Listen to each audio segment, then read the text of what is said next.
UGA, game day, boy, we ball out. Pull up, put the whole conference in the doghouse. Leave them 6 feet, see me on the win streak. All-star status, go coach, and the bench deep. Offense on 10, how we run it? Your best ain't nothing, we gon' send them boys punting. Black and red, got them dead on arrival. Defense, hunker down for the tie. Hey, you don't want it with the dogs. Found guy on it, you don't want it with my dog. Break it down, play by play, that's the day-to-day. They know we ain't come to play, boy, it's UGA. Kirby smart, I cannot play the fool. Back to back, we did not come to lose. Back to back like we got something to prove. Pay your dues, dog nation on the move. What's up? We do a little bit different around here. We ain't come to play, we ain't come to play. Shut up and grind the tape. The tape. We ain't come to play, we ain't come to play. Them dogs in your face. Let's grind. We ain't come to play, we ain't come to play. Shut up and grind the tape. Shut up. Let's grind. We ain't come to play, we ain't come to play. Them dogs in your face. Shut up and grind. Let's grind. Grind the tape, bro. Grind the tape, bro. Grind the tape. Shut up and grind. Let's grind. Grind the tape, bro. Grind the tape, bro. Grind the tape, bro. Shut up and grind. Grind the tape, bro. Grind the tape, bro. Grind the tape. Shut up and grind. Grind the tape, bro. Grind the tape, bro. Grind the tape, bro. Shut up. The tape.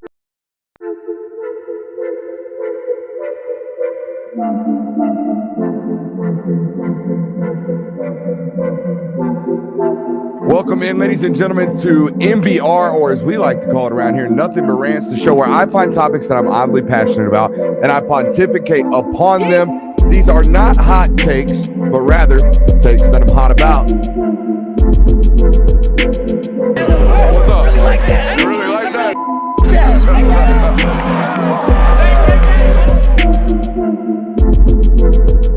Let's shut up and grind some tape.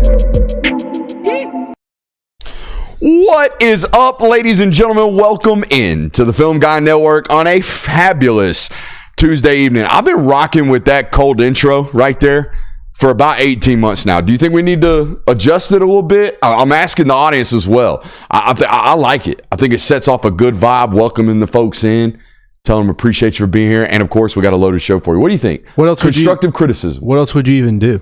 There for a while, I would just go straight into the intro. I remember for a while you did song lyrics. But man, you talking about creative bandwidth. I mean, every day, cold opening, having a lyric tied to your cold open. Nowadays, all I got is Young Dolph coming straight to the head. So anyways, we got a great show for you guys planned tonight. Gonna define success for several programs entering the 2025 season. College football's worst coaching contracts and best coaching contracts. We're going to talk about that tonight. What college football duo do you wish you could just transport to the league together? We'll talk about that tonight and much, much more.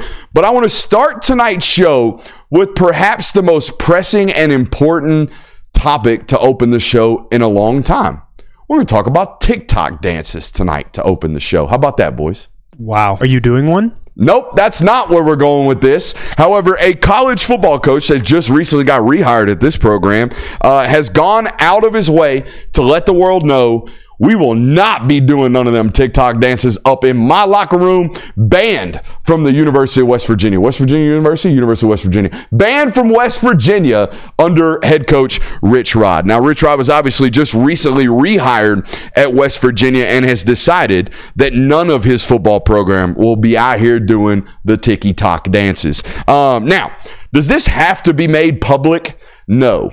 I don't think we have to tell the media that we are banning TikTok dances because it kind of makes people make fun of us. However, I am on board with Rich Rod because I don't think anything makes your football team nowadays look a little less stupid on social media or look any more stupid on social media than having your starting quarterback do some TikTok dances. I'm looking at you, Nebraska. I'm looking at you, Miami and Georgia. I'm looking at all of you. All right, nothing has the internet cracking on us more nowadays for stupid reasons than having your starting wide receiver doing goofy-ass TikTok dances. So I, for one, am here for it. Now, what I'm really here for is a press conference that features we are banning TikTok from our locker room whilst also letting the world know that if you got some weed and you want to smoke it, go ahead and smoke it. Did you see this quote?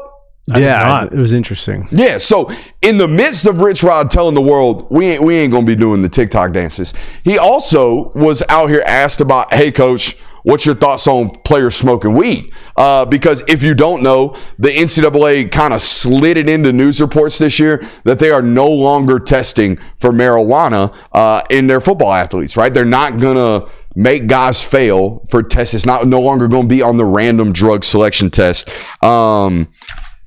Except they never really did. Now, this is probably something that most college football fans don't really know about, okay? You've probably always thought that, college football athletes are getting drug tested. Surely they're not smoking a shitload of weed. You'd be wrong. You have been wrong for a long, long time. Anybody who's ever been around college football, ever played college football, lets you know that dude's been smoking a lot of dope for a long, long time, and they've been getting away with it and not popping positively or failing drug tests for marijuana. And the old adage and the well-known trick in the world of college football is this right here, okay? The NCAA, during your NCAA clearinghouse meeting, when you first come onto campus, they're going to threaten you with, don't you ever take drugs. Drugs is bad. Drugs, no drugs. We will test you randomly. You will fail for all street drugs. And then after that meeting, if you got a real good position coach or one who can really relate to players, might pull you off to the side and be like, hey, boys, it's kind of cap. I know cap wasn't a term when I was in college, but that's what they're going to tell you nowadays. If you got a vet on the team that's in your position group, he's going to let you know the ins and outs. And forever, here's what the ins and outs were. They're going to test you during the season. They're going to test you during the off season, and they're going to randomly test you during the postseason play of your sport. So in the off season, marijuana not on that test, never was. They'd threaten you with it, but you'd never fail for it. And in the season, it was never on the test. You'd never fail for it. However, if you were randomly selected during that postseason selection of old, adage NCAA testing, marijuana was on that one. So you had to be clean come postseason play, but everybody knew you could get out here and do what you need to do, or what you want to do rather, in the other windows of testing. Now, no marijuana at all on the drug test. Now, here's how you know back in the day, guys were failing in-house drug tests. I would say about 2005 to 2015, the number one reason I heard of guys getting suspended wasn't because so-and-so got a speeding ticket, so-and-so, such and such, whatever, his grades aren't good. It was always, quote, violation of team rules. Yep. So-and-so gonna miss a half for violation of team rules. You know what that violation of team rules was, boys? Marijuana. Yeah, they popped on an in-house drug test smoking the dope. And a coach at that university might have not been okay with that. All right, so back in the day, we had a lot of those things going on. Nowadays, you don't hear very much so-and-so's missing a half for violation of team rules. Do you know who back in the day was the number one most frequented in-house drug testing football program in the country was? How far back in the day are we talking? Like one era of coaching. Georgia. Yeah, the University of Georgia, buddy. They under Mark Richt, they were very, very proud of how frequently they tested their in-house athletes for the street drugs. And you had a bunch of so-and-so's going to miss game one because violation of team rules. Mm-hmm. Yeah. So, not so much anymore. I mean, it's 2025. Like, yeah, we're in a new era where TikTok dances are more bad than weed. And that's what I was going to say is, like, this is the epitome of one of those situations where, man, if you told someone 10 years ago that a coach was saying in his press conference, no dancing over here, but you can smoke some weed, that's all right. Like, they'd be like, what are we talking about? What happened Now, to college football? He did say that everything is better in moderation. Okay, nothing outside of moderation is good for you. He even said this with alcohol. He's like, a lot of people drink alcohol, but drinking alcohol to excess, bad for you. Smoking weed to excess, bad for you. So says Rich Rob. But if you want to toke a little of the dragon, go ahead and do so. I was telling you before the show, say what you want, to each their own on what your feelings are on this subject. Okay, but as a former college football player myself, all right, I had teammates that were extremely addicted to ibuprofen. at a Division II school. So you could imagine what they would have been addicted to had they been at an SEC program where God knows what in terms of prescription pills will be made readily available to make sure you are on that field ready to play. If my son were 20 years old and he called me and he said, Dad, I've got a chronic back issue. But I have to play through it because if I don't play, they're going to either cut my scholarship, cut my NIL money, my dream, whatever. I have to play, Dad. But I can't, I'm in so much pain. If he called me and said that and said my two options are take the Vicodin or whatever the athletic administration department is giving me or the doctor's giving me, or smoke a joint to go to sleep, I'm probably going to tell him to smoke that joint to go to sleep. That's my personal opinion of this because, like I said, I watched guys in college taking 7, 8 ibuprofen before practice just so they could survive through it. That's terrible for your longevity, my personal opinion on the topic. Yeah, for sure. Yeah. But yeah, TikTok bad. Smoke a little dope if you got it. Love it. Crazy. Welcome in, ladies and gentlemen. We got a loaded show for you guys tonight. It's a tremendous one. We got a great rundown. Like I told you, we're going to divine the success of several programs around the world of college football. Oh, Brett.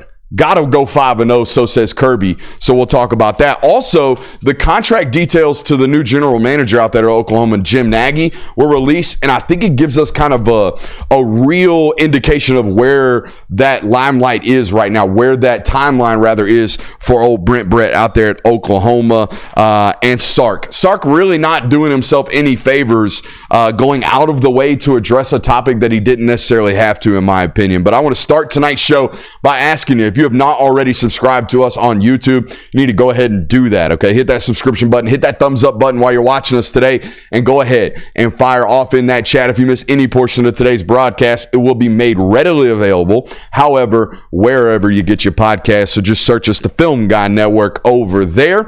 And if you miss us live, make sure you're tuning in live. I think it's a little bit different of an experience. I understand if you can't. All right, if you can't, check us out on demand here on YouTube. And of course, like I said, however, wherever you get your podcast. Boys, I think it'd be a good start right here in this show to define what success looks like for several of these programs. I think it's a good topic, Kirby, that you put on the show sheet, that it can be a recurring topic here on the network as we lead up to the offseason, or as we continue the offseason leading up into the year. The teams we're going to define success for tonight: Alabama, Michigan, Clemson, North Carolina, South Carolina. So kind of Southeastern base, a little Michigan in there as well. So excited to hear you guys' take on this. We will start with Alabama. Boys, what does success look like this year in year 2 for Kalen DeBoer and them Crimson Tide? I phrase it as a continuing of the lineage from DeBoer's days at Washington. And now that may sound like what he was able to accomplish offensively over there, and it does play into that, certainly,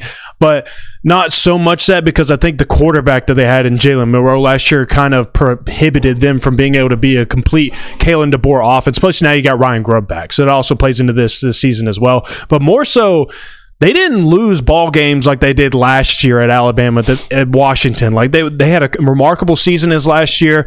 They beat Oregon multiple times, and they didn't lose football games. Like they had close calls with teams that they shouldn't have, but they didn't lose them. His story arc at Washington was inverse of what it was at Alabama first year. Mm-hmm. At Washington, he was beating teams that were far more talented than him and coaches that people thought were better than him. Yep. And he was beating them with lesser than players per what we thought of Washington's roster. Gets to Alabama, he loses games he has no business losing if you just put it on paper roster-wise. Yeah. And I mean, that was one of the categories I had. Is you can't have the embarrassing losses this year. You can lose to Georgia on the road. You can lose games like that where you can fathom losing. You can't lose to Vanderbilt. You can't get smoked by Oklahoma. You can't have those types of games this year. I think that's a baseline for success. There's a lot of people that say making the playoff is a success. I mean, they went 9-3 this year, missed it by that much, and everyone deems it a failure. I don't necessarily think making the playoff is a must. There's a lot of people that will say that. You're still in year 2, and yes, you have a very talented roster, and yes, things are kind of expected of you to get improved in year 2, but I don't think making the playoff is necessarily success for them. We've got some Alabama fans in the chat that have obviously found us over the years, and they're already talking about 11 wins. Like, that's the standard. To me, it's a lot, right? Especially if you look at the schedule, man. I think this year, it is about the wins total. I think you have to win 10 games or else they're going to be a little hot on you.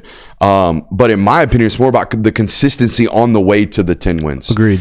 We can't I can't call you a really, really well-coached organization if 1 week we're opening up the doors on Georgia and we're beating their ass for a whole half, holding on for dear life in the second half, and then the next week we lay an egg to Vandy. Yep. And then later on in the season, we beat the ever-loving piss out of LSU on the road. We run through their face mask for 4 quarters, take a week off, go to Oklahoma the next, 14 days later, and look like dog shit for 4 quarters offensively, offensive line, and at the quarterback position. I think the most important thing for Alabama and DeBoer in year 2 is to have this type of growth as the season goes. We want to see this team get better and consistently better as the year goes on. Not have these almost like what's that heart monitor thing called where it reads your heart rate?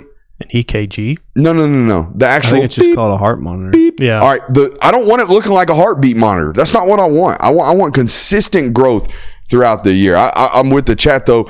11 with postseason, right? I think that's the state. Get in at Alabama, Georgia, Ohio State, Texas. Your yearly standard is 10-2. Make your ass into a playoff. Yeah, I mean, That's what your fan base's standard is. For that's you. definitely the standard for them. And fair. If you don't make that, it's going to be heavy criticism for you. But I don't think that's necessarily what Kalen DeBoer has to do. We just spent all pre-show talking about how hard it is to win games in the SEC, how hard it is to make a playoff now, especially in this format, even though the field is much wider. I think one of the other main important things that Kalen DeBoer needs to do is you have to have a bright future at the quarterback position. I think that if Jalen Milroe was anything near consistent, your team would have been more consistent, one, and your fan base would have probably been a lot less harsh towards you. I think Jalen Milroe's issues were kind of what coincided with the criticisms against Kalen DeBoer. Obviously, the Vanderbilt game is unacceptable. Obviously, the Oklahoma game is unacceptable. The way they ended the season is unacceptable. But if you have a quarterback that's playing consistent football and you're losing the games elsewhere, I think things are a lot better for you. I totally just mentally wiped the Michigan loss that they have no business losing. Yeah. I mean, it wasn't like they had a bunch of starters out. In fact, Michigan had all more the starters out. And they looked like dookie. I think the other thing about this DeBoer standard, if you will, or defining success for him, if that passing offense doesn't take a leap, I got questions. Yeah. And more so questions about whether or not, and it's too easy to take, is this going to work in this conference type shit? Yeah. He's going to get that this year if Ty Simpson isn't a good thrower of the football, if they have to replace that guy and Keelan Russell doesn't work or Austin Mack doesn't work. We got more of, hey, was that success more so due to the fact that Michael Penix and Roma Dunze are really freaking good? Yeah. Or is that success more due to you? I think the passing success that DeBoer's had is because of him. And the reason I believe that is because of what he did at Fresno State, what he did with Penix at Washington, and what I expect him to do offensively this year. I do think it is important, though, that going into this season, that I think the context of this roster is important, because going into last season, there was a lot of hype around Alabama because they were still one of the most, if not the most talented team on paper. That's what a lot of people were saying, was based on these recruiting numbers, they're still the most talented team in the country. Well, you lost quite a few names off of that roster. I know your quarterback, this, that, the other, whatever you believe of him, but you lost him. You also lost Justice Haynes to the portal. I mean, he's a Tyler Booker, your biggest leader. Tyler Booker, you lost to the tight end. You also lost some big names on the defense and Jahad Campbell and some other guys. You brought back Keon Saab and some other big-time contributors, but I think there's important context that this should be a better year, but the roster as a whole maybe didn't necessarily get that much better. No, I mean, that's definitely the concern, and the schedule didn't get any easier for you. So it's now not as much about using the talent that you need to win games. It's just about ironing out the things that we thought that you came to Alabama for. You didn't lose games that you were talented. You had the more talented team against. In fact, you won games where you're playing more talented teams. Look, going into a season where you got to play at Georgia, Tennessee, at South Carolina, LSU, and at Auburn, it's a really, really tough shake if your fan base thinks you should definitely win 11 games. Yeah, that's really, really hard to do. I'm not saying they can't. I'm just saying there's a lot of like all 5 of those games I just mentioned are, in my opinion, especially like they're better than Auburn on paper this year, especially with Jackson Arnold as a starting quarterback. But that's at Jordan-Hare. We know the deal. It's a coin toss in that football game every single time. Not to mention, like 10 years ago when they scheduled Florida State and Wisconsin, them bitches look tough, but right now they look like cupcakes. So your out-of-conference schedule is filled with big brands, but it's the in-conference schedule that they're going to have to sweat out this year, as is every other team not named Texas and Missouri this year. Mm-hmm. Yeah. I think that, and I'm glad that we're seeing this because we've talked about this in the Georgia space. The expectations widespread are super duper high, are still operating in this is the 12-team college or the 4-team college football playoff. This is the BCS era where going undefeated in the regular season should be what you're capable of. I don't think that's the baseline anymore. I also think he has to, and the chat's already hit on this, I'm fine with his national recruiting approach, especially in year one. We come in, we don't have a lot of relationships developed in the local 5-hour radius that we have, does DeBoer, right, when he comes to Alabama. So he fills it up with big-time blue chippers from Texas, California, West Coast prospects, okay, and sprinkles them in. But, I mean, and I don't know Alabama's recruiting process enough to let you know that they got beat in state last year.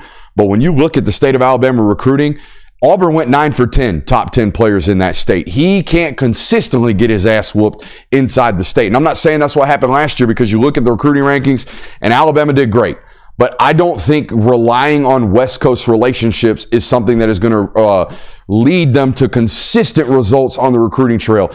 Everybody in this conference lives, sleeps, dies, breathes off the 5-hour radius. You have to put in some type of consistent relationship and consistent feeding from your in-state recruiting. They can't go 9 for 10 losing to Auburn moving forward. And again, I don't know how many of those 10, top 15 guys in state they actually wanted. You know what I mean? Because I don't know. I'm not that tied into that football program, and they certainly did a good enough job nationally. I just don't think that's something you can go every single year banking on. We're going to go get blue chippers from Cali. We're going to go get blue chippers from Texas. No, you need to be getting blue chippers from Alabama. That's your most consistent way of doing it. Not even that. It's just an optics play. Like yeah, we talk too. about all the time how, there's always the question of Kirby Smart, why can't we get all the Georgia guys every time a 5-star blue chipper goes elsewhere in the state of Georgia? It's like, he still wins the state. When you're not winning the state at all, that's an issue. And again, the blowback on this whole hell of a lot easier when you finish with a top 3 class and you do it nationally. Yep. If you finish 9th and you sign a bunch of national guys and Auburn's in the top 5 signing a bunch of Alabama guys, they're going to look at you a little bit funny. Mm-hmm. So I do think he has to have a little bit more success within his 5-hour radius this year on the recruiting trail, and it seems like they might be able to do that. All right, let's move on to Michigan. I have one bullet point here for Michigan. One and one and only. I don't care what their wins and loss record looks like. I don't care if it's 7-5. I don't care if it's 10-2. I don't really do not care. And I don't think Michigan fans will care if this one thing happens. If Bryce Underwood looks to be the thing, right? If he goes out there and confirms number 1 overall QB status, like not just at Michigan, I'm talking about nationally. If this dude is a guy, right? Or if this guy is a dude, I should have said, I think they're okay. I don't think they give a shit. I think if Bryce Underwood goes out and looks like a traitsy 6'5", 220-pound 5-star number 1 overall player in the country, and they go 6-6, Dave Portnoy is still going to be talking about how he's got the best college quarterback in college football. And I think the rest of the fan base will follow. I phrased it this way: of the illusion that they are still in the mix for a playoff spot. And I think this is akin to how South Carolina was last year, where they have 3 losses, but people are still saying, oh, I would put them in the playoff. I think they're a better team than the 12th best team or whatnot. And a lot of this had to do with how Lenore Sellers was playing, a first-year starter that proceeded to get better every single week and was entering college football stardom, and people wanted to see him and the rest of that team make a playoff because they thought that maybe there was a chance that they could make a deep run. When in reality, I don't think that they were that close to getting a playoff spot. I think there's still a couple teams ahead of them. So I think that a successful Michigan season could be, hey, we may have lost to Nebraska and Illinois this year in the conference play, but we only got 2 losses. If we beat Ohio State to end the year, maybe we slide into the 12th best, into the 12th seed because Bryce Underwood is getting better every single week. People are really talking about him, and people are saying that he's going to be the next best thing at quarterback. So it plays into both about Bryce Underwood and a team that, hey, you might get 9 or 10 wins this season. There's an illusion that maybe you're in the playoff, but actually you're not that far, or you're not that close. I don't mean to be disrespectful to my guy right here, but anybody know who the hell Mikey Keene is? No. Apparently a graduate transfer that they got in is number 1 on their depth chart per Our Lads. Now, I don't necessarily trust Our Lads as far as I can throw them, but I ain't never heard of Mikey Keene. The reason I looked this up is because I was curious. Obviously, this is year 2 now with Harbaugh being gone. Really, year 3 from a recruiting standpoint, because in 2023, do you think Jim Harbaugh was out there hammering the trail? Probably not. I'm going to say probably not. He was probably dealing with the NCAA investigation. So it's really year 3 of us not really recruiting at the standard that we did to win a national title. So I was curious how dependent they've been upon in the portal.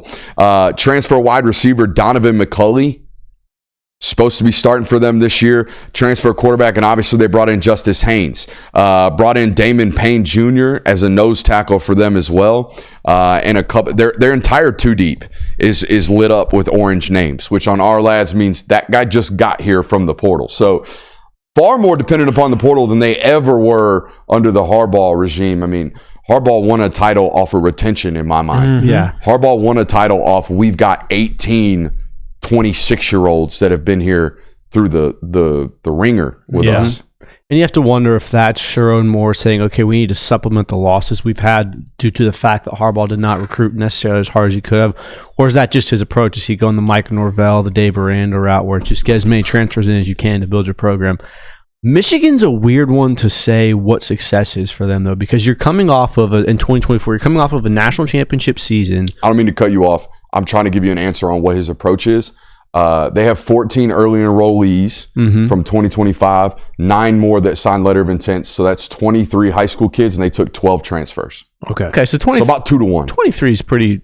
About 2 to 1, which most of the blue chip rosters are like 3.5 to 1. Right. We sign 30 guys, we bring in 4. That's kind of what normal teams are doing. Right, but that's also, having had your roots done recruiting and things like that. And not having a coaching change. Right, exactly. So it would make sense. It seems like they're using the high school method. But what I was saying was, it seems like Michigan's one of the harder ones to deem what would be success for them in 2025. Yeah. Because I don't know, maybe it's just I'm not as connected with that fan base as I am others, but it felt like whatever happened in 2024, they were kind of just like, okay, we have our national title. We just won it. We expect this year to be kind of down. And then you beat Ohio State at the end of the year, and they would deem that as a success. Yeah. So I don't really know what to expect from them coming in 2025. I don't think a playoff aspiration is necessarily reasonable. No. But at the same point, like, is 9-3 what you want? Is 8-4 what you want? I mean, obviously beating Ohio State. 8-4 in my mind would be a tremendous success. And I haven't even looked at the schedule.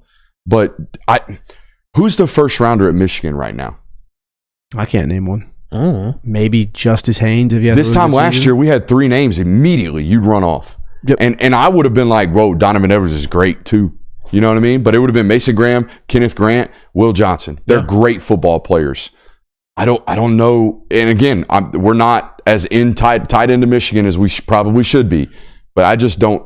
I don't know where the high end talent at Michigan is right now. I guess, too, like going to your question of what success looks like for them from their fan base, I guess the better question would be, how much longer removed from a national title can your fan base... Are you satisfied? Yeah. Mm-hmm. Are you satisfied while also watching Ohio State be uber successful? Like, if Ohio State continues to run the Big Ten and you post another, I don't know, like if you have another okay season, like how many more of those can you have? Like, how long does the natty hangover last? I mean, hell, as long as you keep beating them, I don't know if anyone's ever going to be too upset about it. I guess. Like, I mean, the Ohio State went on and won the whole entire national title, was crowned arguably, the biggest underdog story, had the, quote, greatest run in college football, and Michigan fans don't seem that up in arms about it because they beat Ohio State this year. So, I think this all really, really hinders on the fact of what does Michigan do in the game. Do you win that game? And if so, the success of your season goes way up or way down. All right, I found Mikey Keene.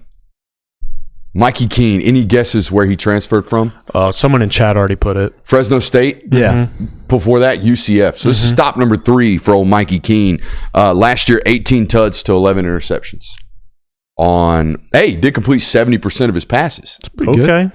So he was either completing it or throwing a pick. I don't know, dog. In 2023, 422 attempts for 2,900 yards. That's a lot of tunnels. That's a lot of hitches. That's a lot of slants. Sounds like I'm blanking on his name. Mississippi State. Mike Leach. Yeah, sounds like a Will Rogers stat line right there. But yeah, I highly doubt Mr. Mikey Keene starting week 3. I bet there's going to be some chance for Mr. Underwood. How would we start that one? Underwood. Because Because, when you got one of these names, you got to have an entire fan base chanting. You got to have a chantable name. We want Brooks Bryce. wouldn't be a chantable name. We want Bryce. Oh, yeah, there you That's go. it. Well, yeah, I guess that one works for everybody. Mm-hmm. We want Jonathan. J. Will. It's usually how it goes. J. Will. All right, so interesting. Clemson. I was real short and sweet on Clemson, too. Clemson's standard for success this year: win the ACC. No ifs, ands, or buts about it. Clemson has to win the ACC again this year, in my mind, to be deemed a success. SMU is the most put-together team in the conference outside of you. Miami, complete rebuild. All right. Who was NC State? All right. Miami, or I already went through Miami. Georgia Tech, okay. UNC, complete rebuild. Florida State, hope to get to 7-5. You know what I mean? Like, if they don't win the ACC this year, why? Yeah, I think making it to the title game is a more fair. Conference title game? Make it to the conference title game. Yeah. Be one of the two, have one of the two best records. Because, you get to the ACC championship game, and you would presume that you're a better team there, but it's a crapshoot. I mean, we saw SMU come back that year and almost tie the game, force overtime. So I don't think you have to absolutely win the ACC if you're Dabo Swinney. You have to at least be at that game. And I think making the playoff is probably more of a realistic expectation. And I think for recruiting purposes, Cade Klubnik still has to continue to develop. He definitely can't take a step back. No. Like that quarterback, and he played well last year. Okay, he started to really, really perform as the season came to a close. But it's got to be even another step in my mind. And that's why I put it as Cade Klubnik and the offense aren't just dialing it up against the Cupcakes this year, because everybody remembers the 4-week stretch that Clemson went on last year where they were playing like App State, another Cupcake, and two UNC, bottom tier, Tech. some really bottom tier ACC teams, and Cade Klubnik was on like a record-setting pace, and everybody's talking about Cade Klubnik, a potential Heisman finalist, look at what he's doing, and then it kind of teetered off a little bit to end of the year, but still playing well. I think if you see high-level offensive play from Cade Klubnik, because I think it's now year 3 of people wanting and waiting on this to happen for Cade. And waiting for Garrett Riley. Like, you did some crazy shit at TCU. Where's that at against the good competition when you're here? I mean, you put up damn near 50 against Michigan's defense in a playoff game. Like, where's the boom? And I mean, the conversation is completely different of, you did it for 4 weeks against bad teams, or, you did it for 12 weeks against bad teams. Like, that's what Deshaun Watson and Trevor Lawrence were doing at Clemson, because they always got labeled as, you play that soft ACC schedule. But you do it for 12 weeks, it don't matter. Yeah, and I think another catalyst that would be success for them is you can't have that embarrassing loss. For the last 3 years, they've seemed to have it. You get smoked by Notre Dame in 22, the embarrassing loss to Duke in 2023 that kind of birthed Riley Leonard. 2024, you got manhandled by Louisville in Death Valley. That never happened. And Georgia. Yeah, but I mean, Georgia's one of those teams where it's like, that's an elite team. Like, I'm talking like an embarrassing loss of a team that you should have beat them.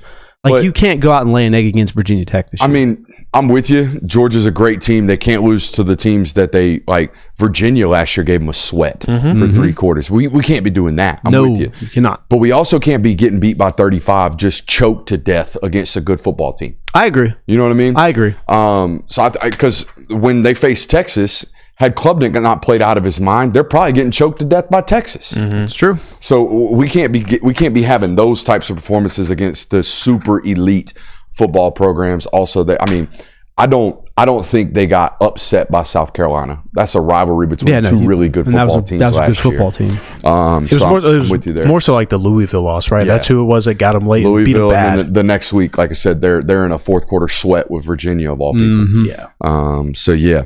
All right, on to the next one. We'll stay in the ACC. How about UNC?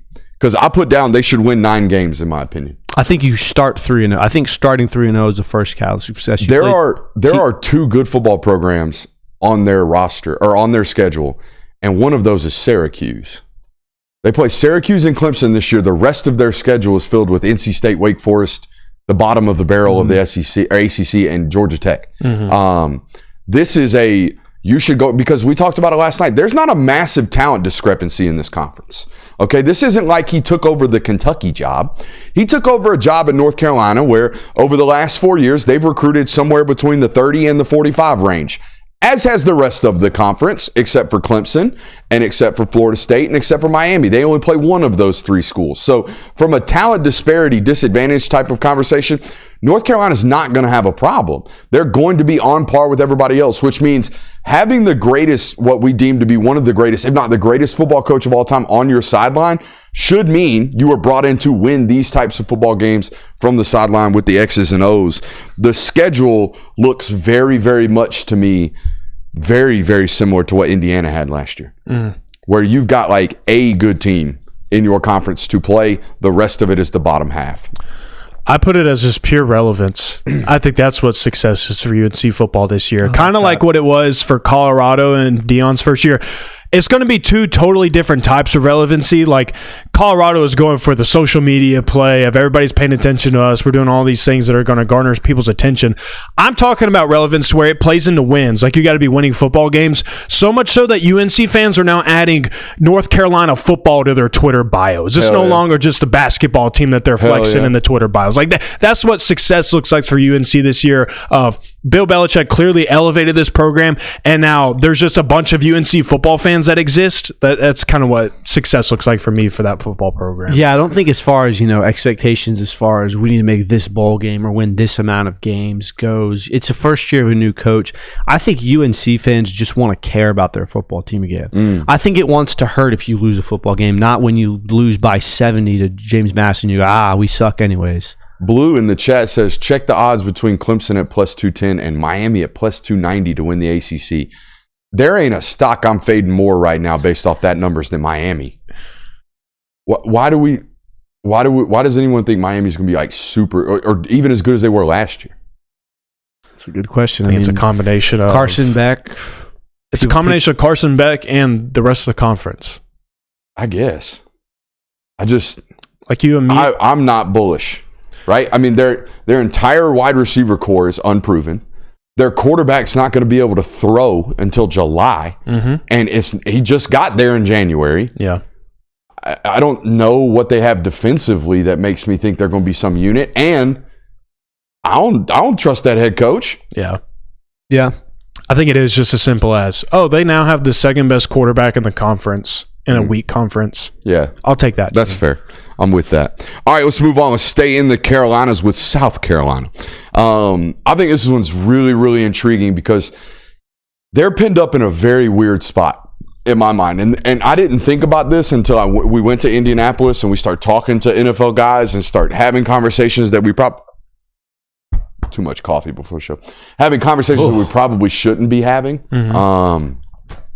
Like what the NFL's viewpoint on Lenore Sellers is. And I'm going to tell you right now, there were several GMs that we spoke to, firsthand, secondhand up there in Indianapolis that were like, hey, this Lenore Sellers kid, man, we're watching. We're paying attention because we might be drafting this guy really, really high very, very soon. So if I'm South Carolina, knowing what I have in Lenoris and knowing what the quarterback market looks like next year and in the draft, I'm probably approaching this season as it might be my last with Lenoris, right? And I think you have to approach. I think Tennessee should have been approaching that this way with Nico. I think even to an extent, Texas should be approaching this way with Arch Manning. I know he's talked about wanting to stay for 4, but if he goes out and wins a damn Heisman and is automatically guaranteed to be the number 1 overall pick, he ain't coming back to Texas. I'm telling you that. So I do think there are some programs that need to be approaching this year as this is it. Chips are all in. Now, here's the problem for South Carolina. The surrounding parts at South Carolina are not ready, in my opinion, to make a run like they need to be making if this is indeed his last year. Offensive line still a tremendous concern. I know Josiah Thompson played great last year as a true freshman and is a great left tackle in this conference, but the rest of the offensive line still looks to be a concern. Their defensive line, tremendously pillaged by the NFL. I mean, they lost 3 starters. Luke Kennard, which was the SEC Defensive Player of the Year, I believe. TJ Sanders, the 3 technique, and Tonka Hemingway off of this roster. Martin Scott, the starting linebacker, off this roster. Demetrius Knight, off this roster. Nick Emenwari, off this roster. So, yeah, they have Dylan Stewart, and they have Lenore Sellers, and they have Josiah Thompson. They've got blue-chip prospects at key positions, but the rest of the roster doesn't look to me like it's ready to make a push. So I really don't think they have a playmaker offensively that I trust outside of Mazeo Bennett. the sophomore, number 3. So he's really, really good. But like, we're expecting a lot out of Nick Harbor. We're expecting a lot out of a running back room that I don't think they have a SEC starting caliber like difference maker at the running back position like they had the last 2 years with Rocket Sanders, who was banged up. So I don't know what success looks like for them. I think that program thinks they better be 9-3 though. That fan base better we better be 9-3. And I think this is one of the downfalls that you're going to see with Shane Beamer, is that he's kind of one of these guys that suffers from his own success. We saw this at the end of the 2022 season when they came out. They beat Clemson. They had a really close game against Notre Dame. I can't remember if they won that or not, but it was close.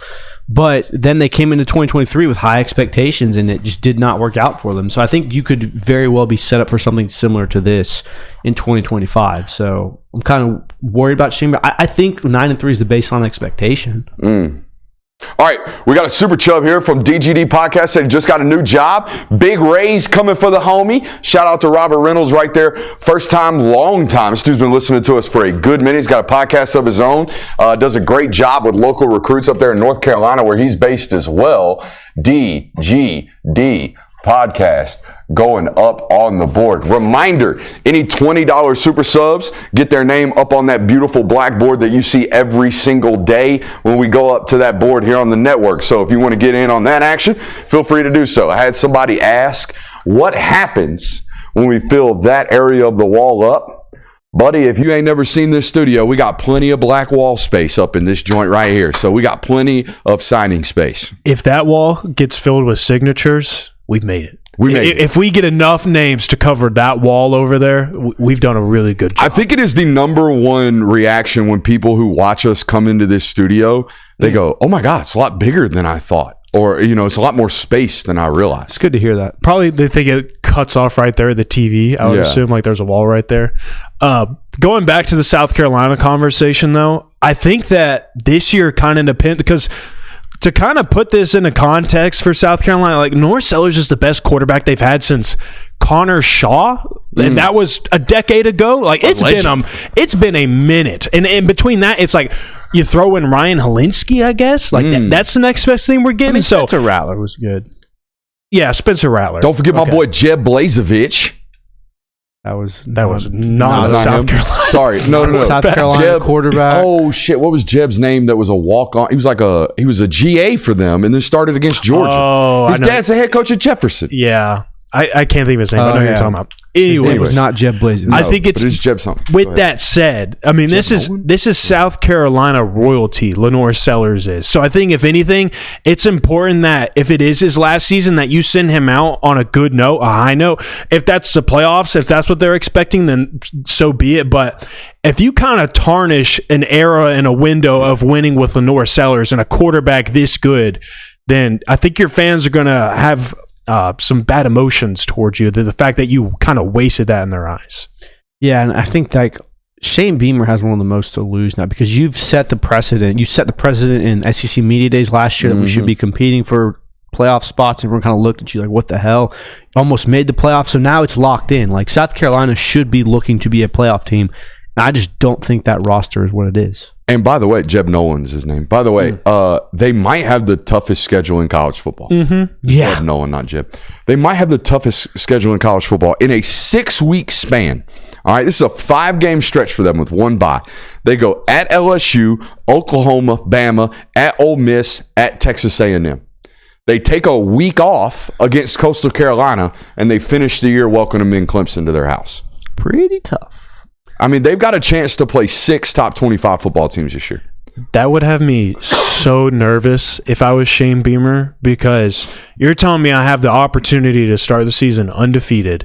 All expectations are through the roof. Like you start undefeated with Lenore Sellers as your quarterback. People are going to be saying, buy South Carolina stock. Shane Beamer and the Gamecocks are coming. But then I have an opportunity to then finish the season with like 3 or 4 losses and it completely fall off the rails. Shit, 4 or 5. That's a scary thought. That's a scary thought if I'm Shane Beamer. There's a couple of teams that need to start really strong this year. Oh, look at you, man. Look at this guy. Look at this guy transitioning for us right now. Where are you going with this? I think that Brent needs to have a really strong start to the year. Yeah, he does. What's that schedule look like for old Brent Brett out there at Oklahoma? So I said that Brent needs to start 5-0. Now, that's kind of a lofty expectation because there's a Michigan in there. That's a tough game. You open the season against Illinois State at home. Week 2 is Michigan in Norman. Week 3 is Temple in Philadelphia. That is your only away game in the first 5 weeks. Philadelphia? In Philadelphia. That's the only game on the road the first 5 weeks of the season. Then you have Auburn, Kent State. You need to be 5-0 at that point because then it's Texas and Dallas, Columbia, South Carolina, obviously, Ole Miss and Norman, Tennessee, Bama, Missouri, LSU, and that's what you close the season with. You start the season with 4 home games out of 5. You finish it with just 3 out of 6.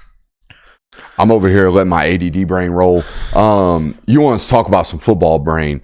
Calling Zeb Nolan Jeb Blazevich. That's how my brain works. Too many hits to the head. And then I see Jebba the Hutt in the chat, and my brain immediately went, Jabba the Hutt, Betty Baba, Betty Baba, it's time to da-da. That's an Eminem song lyric. So, yeah, that's where my brain's been going the last 45 seconds. Nice.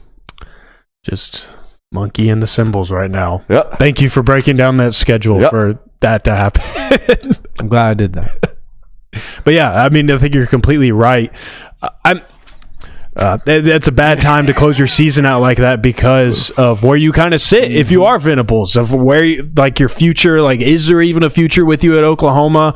Are we even still in a time at Oklahoma where it just kind of matters how you play? Maybe the results ultimately don't matter. Like, if the defense is looking good and you're just kind of losing in some shootouts, maybe because the offense is putting up points, like maybe you hit a home run with Mateer, but you still only win 8 games. Like, I don't know where we're kind of at with Venables. I mean, Texas, South Carolina, Ole Miss, Tennessee, Alabama, Missouri, LSU. There are 7 games to close out the schedule where you say, I can only really say realistically that Missouri should be one that they should be at least competitive. Like, I can see them losing all 7 of those.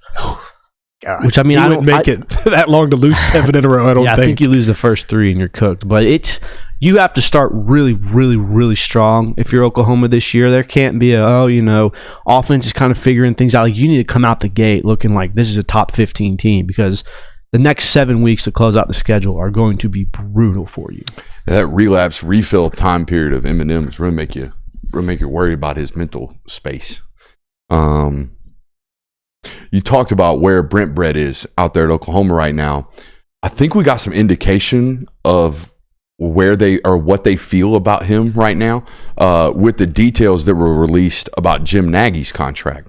Remember, we had the conversation when Nagy took the job about, hey, are you connected to the Venables contract, or are you here to help? Are you? Or what is this? What does this mean for Brent Venables in the sense that y'all just hired a general manager to run your roster? It looks to me like Brent Brett was given kind of a deal, all right, or at least an option. Either A, we buy you out right now because 7-5 ain't cutting it here, especially after a year where you were 6-6 and the defense looked really, really troublesome. Or we can hire someone to take over a bunch of your responsibilities and pay him and tie him to your contract. And with the details that came out today about Jim Nagy's contract, I think it's the latter of this discussion, right? It's a 3-year deal worth $750,000 a year, increasing by $100K annually all the way through 2028. Jim Nagy's contract, per my research today, tells me it comes up about 6 months prior to Venables' extension that he got last year.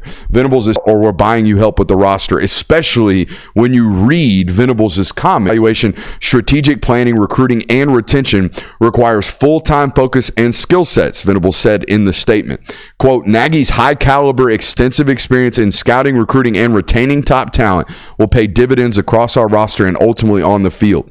And this is the important part, the vernacular. What word choices were used in this pre-written statement? This isn't him talking at a microphone. This is a statement that they choreographed together. This statement right here. I look forward to working, quote, alongside him and athletic director Castiglione as we look ahead to great things for Oklahoma football. This was not, we're excited to add him to the staff. This was, I'm excited to work alongside this guy whose job is to build my roster. My job is to coach them. So his job is to get good players here. My job is to coach them for the remainder of my contract here, essentially. So would you deem this like a good thing for Venables? I don't think it's a bad thing. I don't think it's a bad thing. I think it's we're going to meet you in the middle because we don't think this is going the way it's supposed to be going. Well, it's not only, it also says to me, it's, hey, we're in an era of college football where acquisition of talent is something you need, and that's something that you haven't been excelling at. So we're going to let this guy come in and kind of do that for us and lighten your load and make things easier for you. I don't think this is necessarily like a, hey, we're hiring this guy so you can get your shit together type hire. I do think it's we're hiring this guy to get the shit together on offense. That's fine. Defensive recruiting is not their problem. No. They got dudes on the defensive side of the ball, real big-time NFL talent type evals. It's the offense that they whiffed on the last 2 years. I don't know. I just feel like people are viewing this hire as now Brent has someone always looking over his shoulder and double-checking everything he does because of how poorly things have gone the first 2 or 3 years. But I don't know if it's necessarily that. Like it's no secret that Oklahoma football has not been what they want it to be since Lincoln Riley left. Brett Venables hasn't exceeded at the job he's done, but I don't think this is necessarily them saying, hey, you're doing so bad, we have to go out and hire this guy. Like, everyone's getting GMs. Yeah, the timing of the contract and the length of the contract almost exactly coinciding to it, though, kind of lets me know these two are tied together. When Nagy first got hired, when I talked to other people in the SEC circles, it was, I'm curious to see what the contract length looks like. Yeah. Is this a Jim Nagy is hired to be the GM at Oklahoma, or Jim Nagy's hired to be the GM for Brent Venables? And it looks like we're in that second part of the discussion based off the contract details today. All right, so that's enough about Brett. Now, Sark's been in the news as of late, guys, because of obviously Texas canceling their spring game. And he went on with Kay Adams, of all people, and kind of explained this ain't about poaching. I'm not worried about people poaching my roster. We need to get out and play. And everybody took that and was like, nah, dude, you're worried about people poaching your roster. That's why you're not playing a spring game. Especially because it followed right after Matt Rule and his comments about it makes no sense to allow people to basically watch our spring game and then poach the players that they think can play for them. It doesn't make any sense to us. I think this was at a press conference today. Sark felt the need to go out of his way to basically redefend himself on this topic. And I'm going to be honest, Coach, I just think we probably didn't need to do this, all right? Because it's littered with coach speak that doesn't actually solve the point. It's just going to open up to discussions of people calling you a liar, essentially. Let me read this to you. Quote, but all the while, I think one thing is important, that there's a little bit of a misnomer of why we're not playing a spring game. To be clear, the portal opens April 16th. The portal closes April 26th. That's a Friday. So we're not having a spring game so people don't tamper with our players is what people are saying. They could go out and catch 5 touchdowns on that Saturday. They couldn't go into the portal anyways, okay? So that's not the premise of what we're doing. What he's saying basically there is our spring game's after the open of the portal anyways. I don't know that to be the case. They were playing a spring game April 26th. That's way later than everybody else. That's almost 3 weeks later than everybody else. I don't know that to be the case. Per him, that was indeed the case. He continues, people are going to tamper with our players whether we like it or not. That's fine. Hopefully we've built a culture. They believe in the development of the other guys before them in our program, that they feel like this is the best place for them. And he goes into the reasoning he believes they're not having a spring game. Quote, we're not having a spring game because I got 27 new faces on my roster that need to take time to develop. And that development starts at the beginning of spring ball, where we've got to really build a foundation of understanding of the whys of what we do, from how we practice to the drills that we do to the fundamental foundational aspects of the offense, the defense, the special teams, and where we build and then where we go from there. Coach. First of all, Coach, 27 new players on your roster, that's the standard, man. Everybody's got new players on the roster. Everybody's got 19 to 20 mid-year enrollees. Everybody's got 5 to 6 transfers. Sometimes those numbers are flip-flop, right? Some rosters have 19, 20 new transfers that just got on the roster and 6 new mid-year enrollees that just got on the roster. Everybody's roster's turning over at a 35, 36% rate. Every year. It's the same thing you had last year and you played a spring game. So I don't necessarily believe this. Also, Coach, you got 27 players that need to learn how to play. What better way to let them learn how to play than play an actual game? This is weird to me. Why not just be honest? Why not just take the Matt Rule approach of saying, don't really make sense for us to play this game on national television where everybody can look at my twos that are really, really good that aren't going to be playing this year. So just for reference, last year they played their spring game on April 20th. So it was kind of in that range. Yeah. So it is a late spring game. But I just also think it's ironic to say this isn't about our players potentially getting poached, but then also we have all these young guys that we want to get reps. And so, like, I don't know. To me, those two things kind of contradict one another. Of we got to protect and get these young guys ready, but we're not doing it because we don't want it televised or people seeing what they are doing. I don't know. It's just weird to me. This kind of reads to me. Do you remember during the COVID era when we were talking about there might not be a college football season? The Pac-12 was one of the first to dip out, and it was kind of like the Pac-12 clearly thought that everyone else was going to follow them, and they wanted to follow suit. It kind of reads that way for Texas right now. It seems to me like Sark made this decision, or the powers that be at Texas, like, hey, we're not going to play in a spring game this year, expecting Alabama and Georgia and all these other major schools to follow and to kind of set the trend. So you didn't have to justify it. You could just be the trailblazer for it. And now that didn't really happen. Yeah, Ole Miss is probably going to do something unique about it. Ohio State's probably going to tag up. Nebraska's canceled theirs. But it's not like we've had this mass exodus of canceling spring games. And I think right now Stark is just kind of having to answer questions for it because Texas is one of the bigger brand names in college football. Now, look, we made the point on this network, and I think we're the only ones to kind of point it out. These spring games are huge financial losses. You lose a lot of money putting on these games that you don't charge entrance fees for, or at least not standard ticket prices. So you don't recoup the type of investment that you normally get on a game day operation while spending all the money that is required to put on a game day operation. Also should be noted, I'm pretty sure Texas this offseason spending about $100 million on renovations around the athletic facilities. Yep. So that we're talking about a team that's spending a lot of money already on their football program. The idea of going out and losing more money is something they're not going to be talking about. This coach isn't going to come out and say. It's way easier to say, I got a bunch of young players that need to practice. Well, if they need to practice, why don't they need to play, coach? I think we're spinning ourselves in circles with coach speak instead of just being truthful and honest like a guy like Matt Rule is, or a guy like – we've been talking about him all offseason, just winning with all the PR stuff he's doing. Shane Beamer had a perfect quote about this. Shane Beamer said, we don't play enough football. Matter of fact, give me preseason games. We do not play enough football games that don't count, because playing football is the only way to get better at football. We need more opportunities to do this in controlled settings. Well, Tennessee, when they announced their spring game, they also mentioned that it will not be televised. I believe that they're doing maybe a streaming option on like volunteerathletics.com or something like that, but it will not be broadcasted on like one of the ESPN pluses or what. I mean, I could see Georgia going the same route. I'm shocked they haven't already. I guarantee you he's already probably gotten it done. Just ain't broken the news to everybody.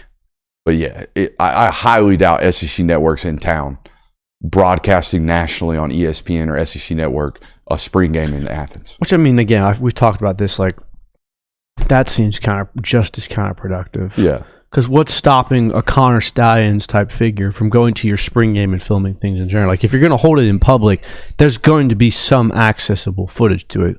People don't use TV copies anyway. Like, all 22 is what people rely on. So the idea that, you know, canceling the spring games, I get it, but then saying, oh, we're not going to televise it because we're scared of poaching, that doesn't seem super effective to me. But at the end of the day, who cares? All right, we have one more topic here in the National Hour that I want to hit because I think it's kind of fun. What college football duo would you have loved to transport into the league? For example, all right, I think Tim Tebow was always going to be a failure at the NFL level from a quarterback standpoint. Just way too many fundamental issues, not a good enough pure passer. However, had he had Demaryius Thomas and Percy Harvin, we might have been able to make something shake for a couple more years, you know? Mm-hmm. We might have been able to make something shake out there in Bronco country for a little longer. Might have been beneficial for both Percy and Tim Tebow to lengthen their NFL careers. Yeah, I mean, it wouldn't have... Buddy, if you can punch teammates in Seattle, you can punch teammates in Denver, too.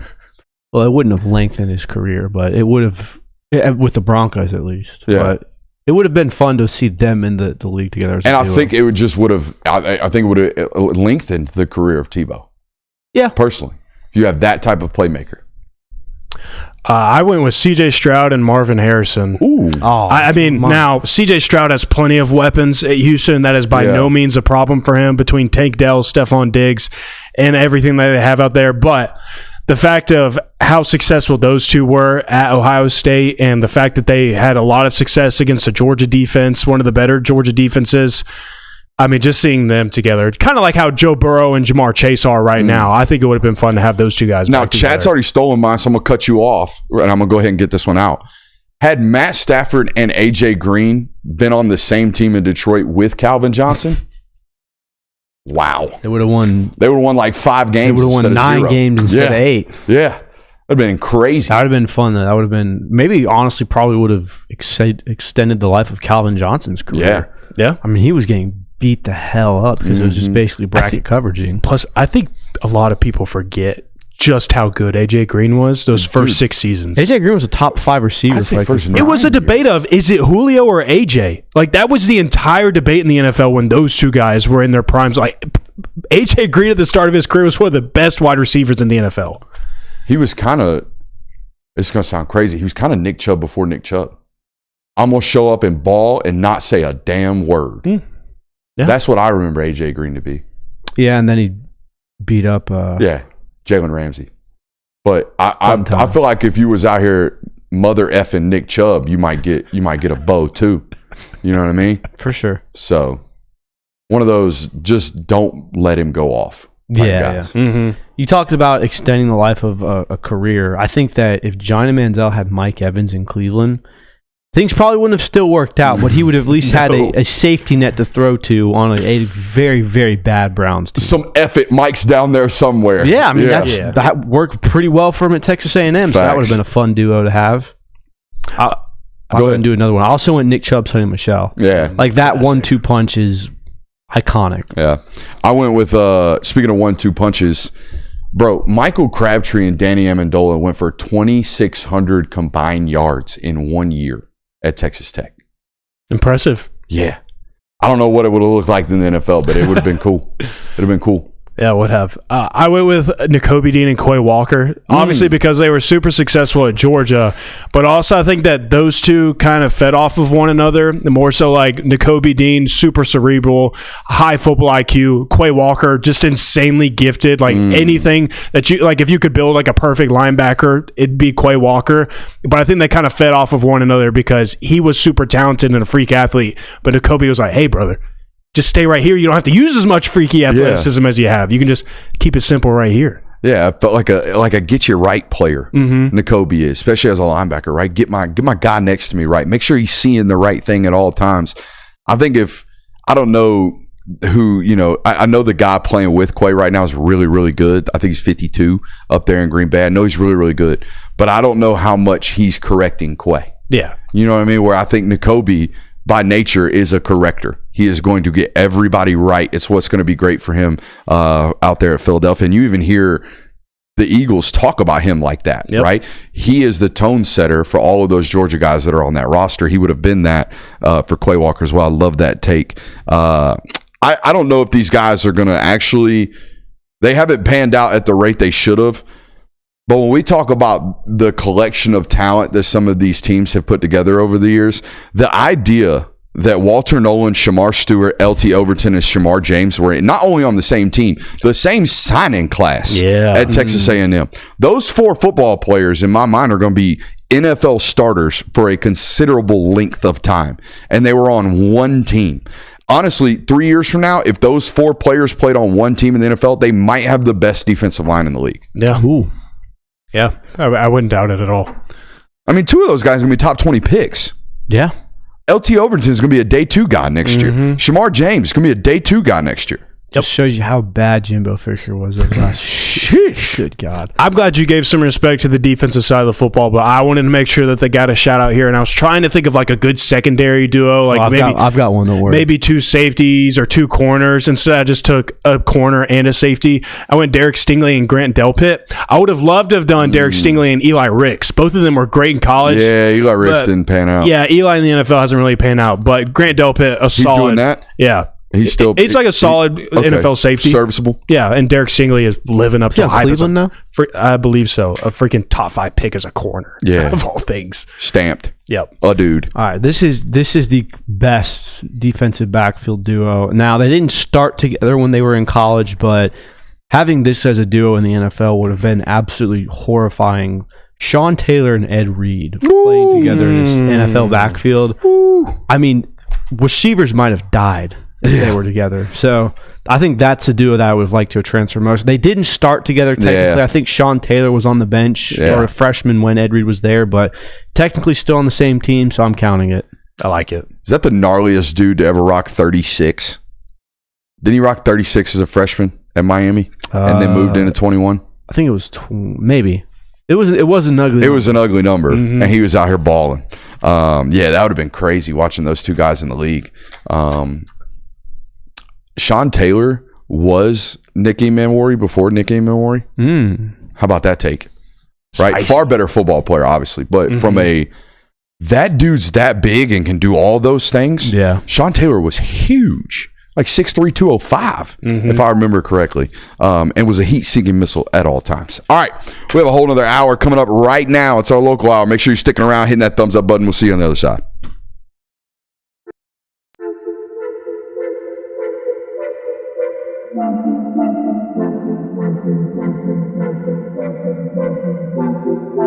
Welcome into Talk the Dog, the show where we find a bone to pick and a take to give. These are not hot takes. These is dog takes. Can I talk that dog?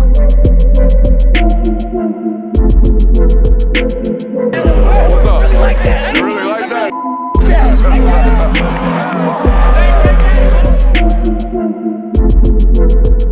Let's shut up and grind some tape.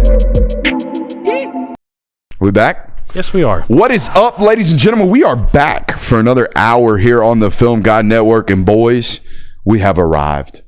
We have arrived. It's football season. I don't know if y'all know really? that. Yeah, it's officially football season. It might as well be October right now. Here's why. We got 6 weeks of ball right here in the state of Georgia at the University of Georgia. And here's the deal. Spring ball, April 12th, going to play a spring game. Right after that, guess what starts? May. I think, May's after April. Yes. And then May, guess what?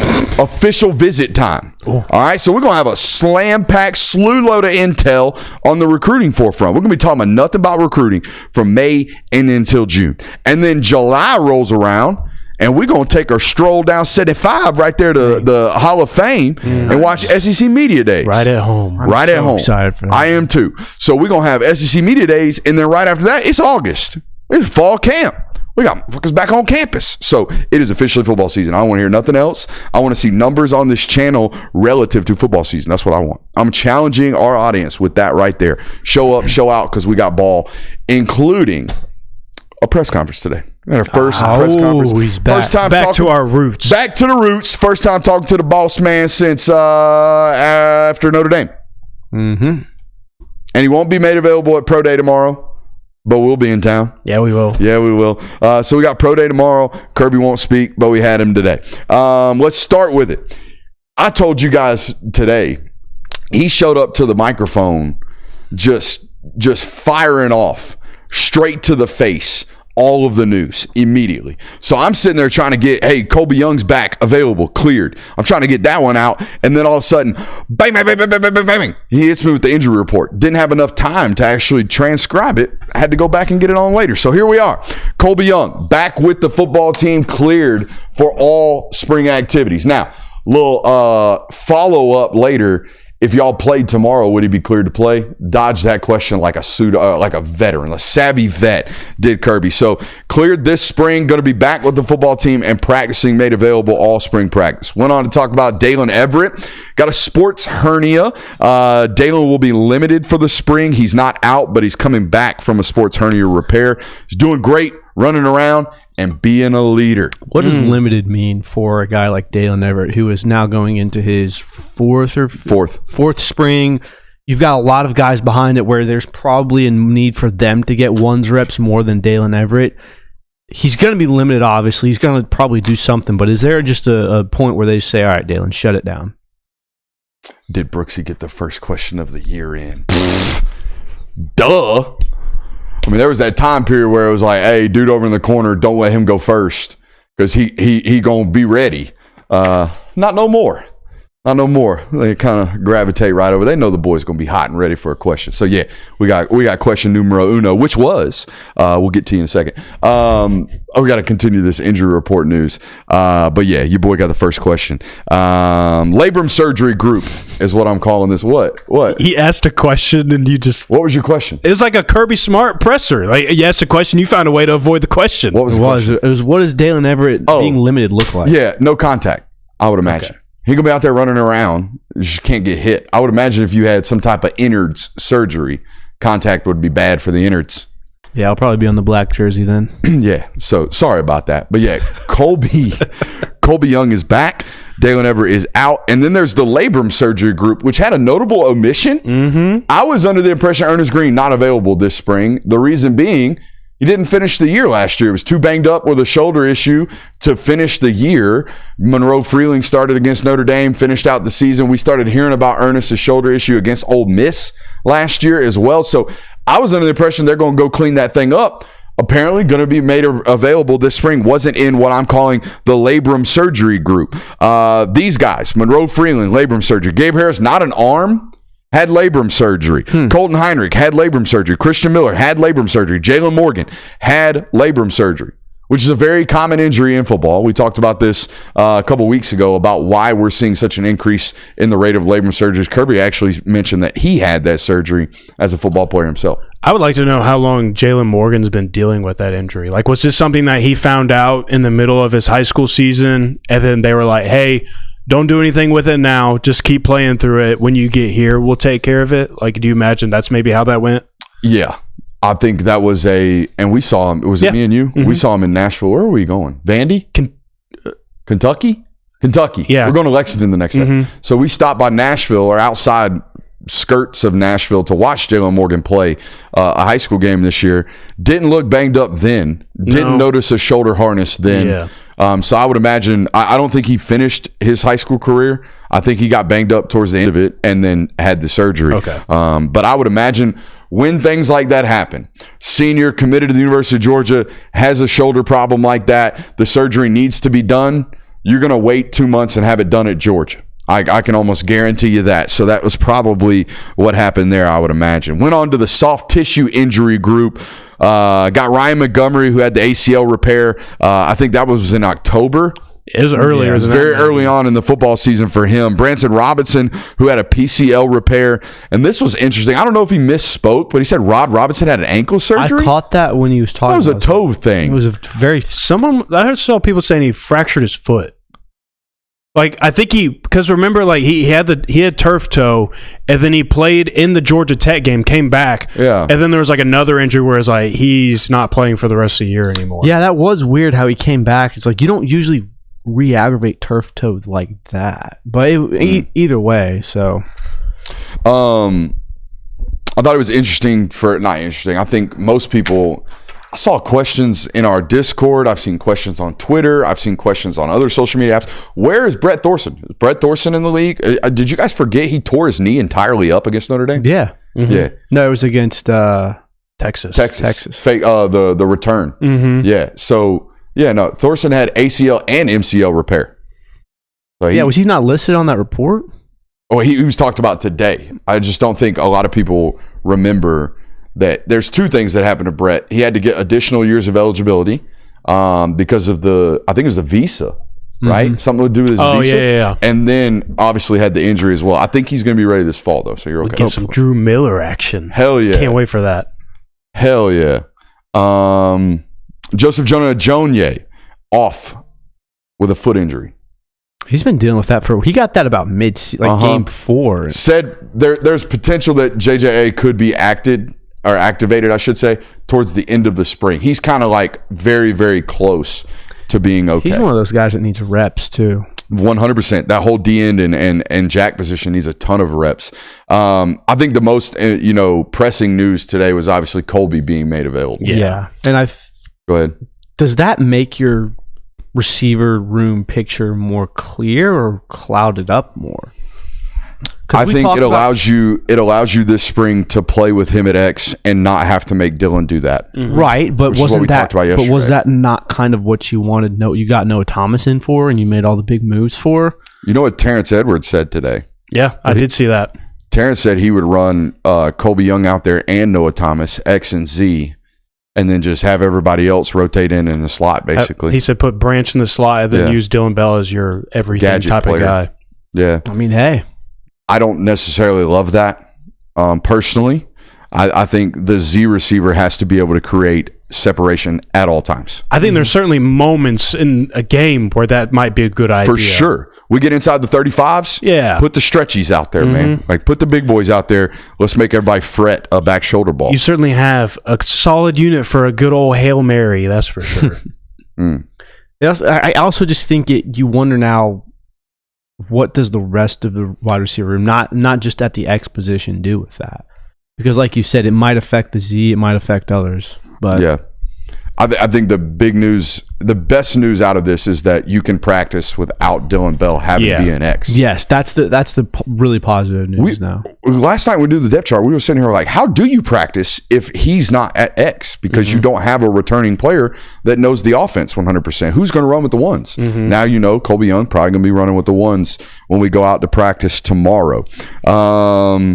Now, first question of the season was me asking him essentially, Coach, y'all obviously had an assessment period during the offseason as the season concluded. What came out of that assessment period, and what are some areas that you guys feel like you need to grow? Didn't actually give me areas that they need to grow, which I didn't expect him to tell me where he thought they were bad last year. Right. I think there's enough people on social media telling us that anyways, or making opinions about it. But he said they took 30 days, 15 on offense, 15 on defense, to really deep dive and assess performance and areas of weaknesses. Spent a week on special teams, and he also said they look around the game of football and see what others are doing that they might be able to apply to themselves. However, all of that stuff doesn't really translate because you don't know your personnel yet. So that's what the spring's about, figuring out the personnel and all that good stuff. Said they do an intensive study on themselves and other people. Now, Uno Mas. I don't do this very often, except for when you're in my chat spreading just fake news and dumb stuff.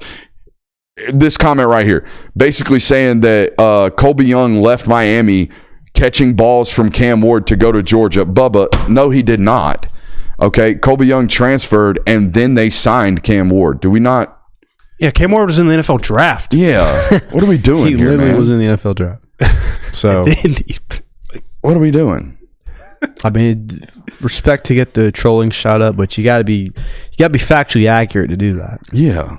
I don't mind a good troll, but We don't like good fake troll news either. around here, Yeah, all right? we're not big fake news folks around here. Like to get the story right. But anyways, on to the transfer. Speaking of which, said both guys talking about Noah Thomas and Zachariah Branch are, quote, high caliber athletes, and they are high caliber people.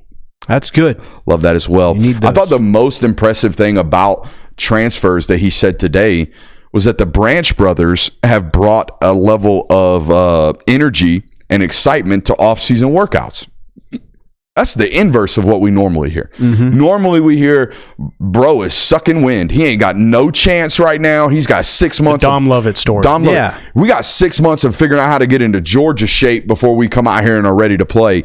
This is the first time I have ever heard a transfer coming into this program and being a, hey, y'all watch how them dudes are attacking workouts right now. The reason being, Zachariah Branch and Zion Branch's dad is a high-level trainer. These guys love to work out. They love to train. Hell yeah, and no shot here, but the fact that it's coming from two guys who played at USC, Yeah. saying that these guys are more in shape. And these Hey, by the not way, more shot in shape. warranted. Shot warranted. I mean, yeah, it probably was like, oh, dang, these guys care about football around here? That's what I'm talking about. Like, we actually give a shit about this? Dang, it's a refresher. Talked about Noah Thomas, said he's played in the SEC. He's been successful. And I thought the most important thing, at least for this network, because we talk about it all the time, it's all great on paper. Go actually do it. And he said that. We still got to go out and do it. He was asked about the Mike Bobo hatred. You got the coach's response you expected. Quote, honest with you, I don't get into it too much. I worked in a place for 10 years before I came here, and it's my 10th spring here. So that's 20 years that, I really don't pay much attention to anything outside. I've got a lot of confidence in this organization, the foundation we've built. I've got the best staff in the country, and I have no doubt about that. I've got one of the most experienced SEC staffs there is, and to be honest, I have a lot of confidence in that. I mean, that's all you need to hear from Kirby Smart. And I don't know why he's the one coach, and I guess it's just the fan base's fault, where you have to consistently prove yourself on the decision-making process. Like, I thought, and he won some people over, but I thought after the Stetson Bennett saga, where he basically won you 2 national titles and people said, I'll never question Kirby Smart again. And then immediately turn around and go, why are we hiring Mike Boba? Like, it's never going to stop. So I don't know. It's the unfortunate thing for him where you are going to constantly have to prove your decision-making and back it up, and there won't just be enough of the fan base to sit back and say, hey, I trust what this guy's doing. I trust his decisions. I'm going to rock with this. So, nothing to say. Yeah, we're going to pull the curtain back a little bit, okay? We have made it a decision on our network moving forward. We're not going to take time out of our day to talk about Bobo haters, all right? Or the people. We're not going to take segments out of our show to call you an idiot, all right? Because I think we've already tried. I put in our Discord message, I felt like I attacked a hornet's nest with nothing but facts and real information based off football intellect, and it only pissed the hive off more. They're just swarming around even more. So I don't think it's something that we need to spend a ton of time on, so we're good there. I talked about Gunner, and I thought you had the best response to this quote. He's a tremendous leader, but that's not something I didn't already know. He's done everything right since he's been here. That's what he embodies. He's a tough kid that loves football and loves his teammates. Not going to get a lot of rah-rah out of that guy, just going to have the team follow him because of his work ethic. They have a lot of respect for Gunner Stockton. Yeah, so typically in these settings, because I've watched hundreds of Kirby Smart interviews now, if you ask them about a player and there is any semblance of a battle going on, Kirby Smart will take the time to say, well, we have both guys that are very good, or we have so-and-so, we have X amount of guys that are very good. He didn't mention Ryan Puglisi there once. Now, that's not to say Ryan Puglisi is not a good player, but I think it's pretty obvious right now that room, that coaching staff has the belief that Gunner Stockton is the guy heading into 2025. They're going to tell you there's a quarterback battle. They're going to say that Gunner Stockton has to earn it, which he will, but the belief is that he is going to earn it if he already hasn't done so. I mean, you very rarely see Kirby Smart go on a spiel about a guy that his starting position's kind of up in the air right now. Yeah. Maybe, and it could have just been that Kirby wanted to take a moment to kind of highlight a characteristic of a quarterback on his roster that maybe Georgia hasn't had the last 2 years of. Now, he did mention that he's not a rah-rah guy, neither was Carson Beck, but I think that we've all kind of noticed that there's just a different type of juice with Gunner in the game. When the offense averages 40 points per game, a lot of folks going to eat crow. They didn't eat crow after 2023. They wanted to fire him because he lost to Alabama, as if Monken didn't do the same thing 2 years prior in the same exact football game. But hey, alas. On the offensive line, I thought this was classic Kirby. This is something he's been preaching about for a while now. Talked about the offensive line depth as a whole. He said it's a problem across the NFL as well. They don't have enough linemen.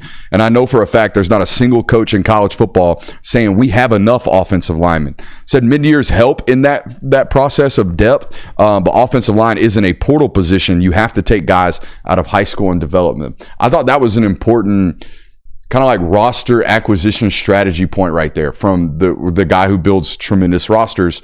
You ain't going out and signing guys out of the portal that are difference makers at the line of scrimmage positions. Now, you might get an edge rusher. Not on the offensive line. Not on the offensive line. You're not going to get a guaranteed, this guy's going to fix our problems type of transfer out of the portal. Most of those guys stay and develop where they're at, which means it places an emphasis on the development of your own roster at those positions. That's got to be just a play on the opportunity is always there for an offensive lineman. You can be a great receiver, but in a system where you're not going to get a lot of passes. Yeah. You can be a great quarterback in a system where you're not going to get a lot of throws. You're not going to be able to showcase your abilities. Running back, same thing. Offensive line, the output is always there. Like, you have to be involved you are involved in every single play, and you can make a difference in every single play. GT Killer 82 heard we want to get back to running the ball down teams' throats. Can we, though, with this offensive line? I don't know where. I haven't heard of any philosophy change at the University of Georgia offensively. Have you, boys? No. Yeah, no, I don't think you're going to suddenly return to running the ball 45 times a game. Now, you are going to run the ball statistically a little bit more because your quarterback's going to be involved with several carries throughout the game. So I do think that's going to increase. And maybe you don't go into football games thinking you got to throw it 35 times because you can't run the ball, which is what it felt like last year. There's going to be a philosophy change. I don't think there's going to be a scheme change. I don't think you're going to come out this year and say, oh my God, they're running the wing T. Like, it's not going to be that, but they are going to lean more on the running game simply because you have a quarterback that can run the football. But I don't think it's going to be like this, come out and completely change the philosophy or change the scheme. Yeah. It's just you're going to have 6 or 7 more carries and 6 or 7 less traditional dropbacks. I think the launch point manipulation will change this year because you have a more mobile quarterback than you had last year. I think this one isn't going to be as great from within the pocket 30 times a game as the last guy was the last 2 years. Their skill sets are different. So the offense is going to change somewhat, but it's not going to be – and we're getting back to running it 45 times and throwing it 12 times against Kentucky and winning by 3. I mean, just think of how they started the second half against Texas in the SEC championship game. It wasn't with hand the ball off, gunner takes off running. It was – we're throwing this thing down the football field. So that kind of tells you what they believe in his ability to do. I mean, I think he had 30 attempts against Notre Dame, didn't he? Or like 28? When he's close to 22 for 28 or something like that. So I don't think you're going to see some massive stylistic change. So at least in my opinion. Now, these are the 2 quotes where I'm like, damn, is Kirby watching the Film God Network? Now, I've been telling y'all. Can't wait to hear these. I've been telling y'all for about 2 months now, I feel like, that the days of just having the world's best roster with 17 NFL future starters on your roster are probably gone. The days of you showing up and just beating the shit out of everybody on your schedule because you have that much of a superior roster are gone. The NIL aspect of college football and the transfer portal of aspect of college football has really, really limited the supremacy of these rosters at these national, every single year, we got the best team in the country type of football programs. I've been preaching this over and over and over again. And this was the quote from the head coach of the University of Georgia today. Quote, I love this. I think the mature view of this and the 10,000 feet view of this is we're in a very different climate than we were previously. We're in a different scheduling model than we were previously. The addition of Clemson on top of the people into our own league on top of the schedule that we have. I don't make any excuses about it. It's going to be really hard. I mean, we repeat that schedule next year with the exception of, Clemson out of conference game. So it's not going to get any easier. The new norm is it's going to be challenging for everybody. I mean, the 5 power conferences, you're going to play better and more competition, which is going to make things more challenging. And I don't run or shy away from that. I think that is very true, that it's going to be, there may be an outlier. There may be a team out there that has the right mix and does it exactly right. But you're going to see teams that we thought going into last year,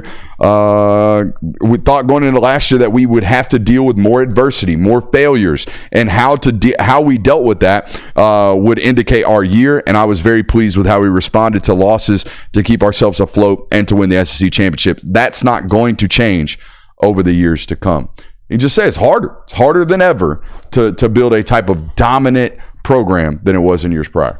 And it's unfortunate because I think that's going to fall on deaf ears. I think the expectation is still going to be, why are we not 12-0 at the end of the regular season? You know, and that's unfortunate, but it's the reality now where the talent is more evenly spread out. The schedules have been more condensed with more good teams in the conference. Things are going to get harder for you. So, yeah, the expectation should still be we're competing for national titles and we're winning national titles here and there, but I think the expectation of being, Alabama 2.0, where it feels like every other year you're either winning the national title or you're playing in it, is not going to be the case any longer. Well, I think it's kind of hard to adjust your expectations when this has happened very rapidly, and this has taken, and it probably wasn't until the 12-team playoff format came around that you really saw it in full focus of we put 12 teams in an opportunity to win a national title, and you're seeing how close it actually is across all of college football, like between Arizona State playing against Texas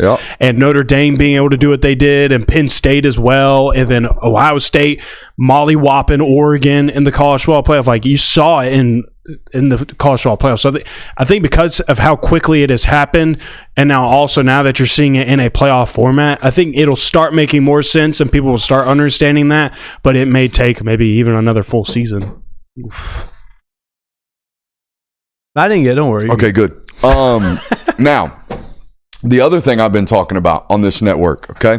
A lot of talk about general managers being hired across college football. Is Georgia ever going to hire one of these? And my answer was immediately, y'all must think Kirby Smart's a little different than I think Kirby Smart is. I think Kirby Smart is an obsessed individual, a micromanager to the utmost degree, okay? Wants his hands involved in everything because that's the way he is. He's obsessed, okay? He ain't going to be out here relinquishing roster decisions to some general manager that makes a tenth of what this guy does, okay? So every decision in that building will pass through Kirby Smart for the remainder of time, in my opinion. And this quote today absolutely hammered it home. Quote, "We've got a lot of people in charge of roster management, including myself, including our football ops staff is involved. You know, our operations, player development, player staff, player personnel staff, and everybody gets involved in that. It's a team effort. So we've reorganized and restructured some things in terms of what falls under whose duties and whose aspects. But at the end of the day, I'm not ready to run off and go hire somebody that's just going to make all the decisions for what goes on the football field." Not surprising at all. Film Guy Network watcher, observer. That Brooks has got good takes. You think Kirby's getting his takes from us? I once asked a source inside the building, because I get a lot of, man, Kirby likes you. I can tell by the way he answers your questions. I asked the source one day, I was like, what do you think Kirby Smart thinks about me?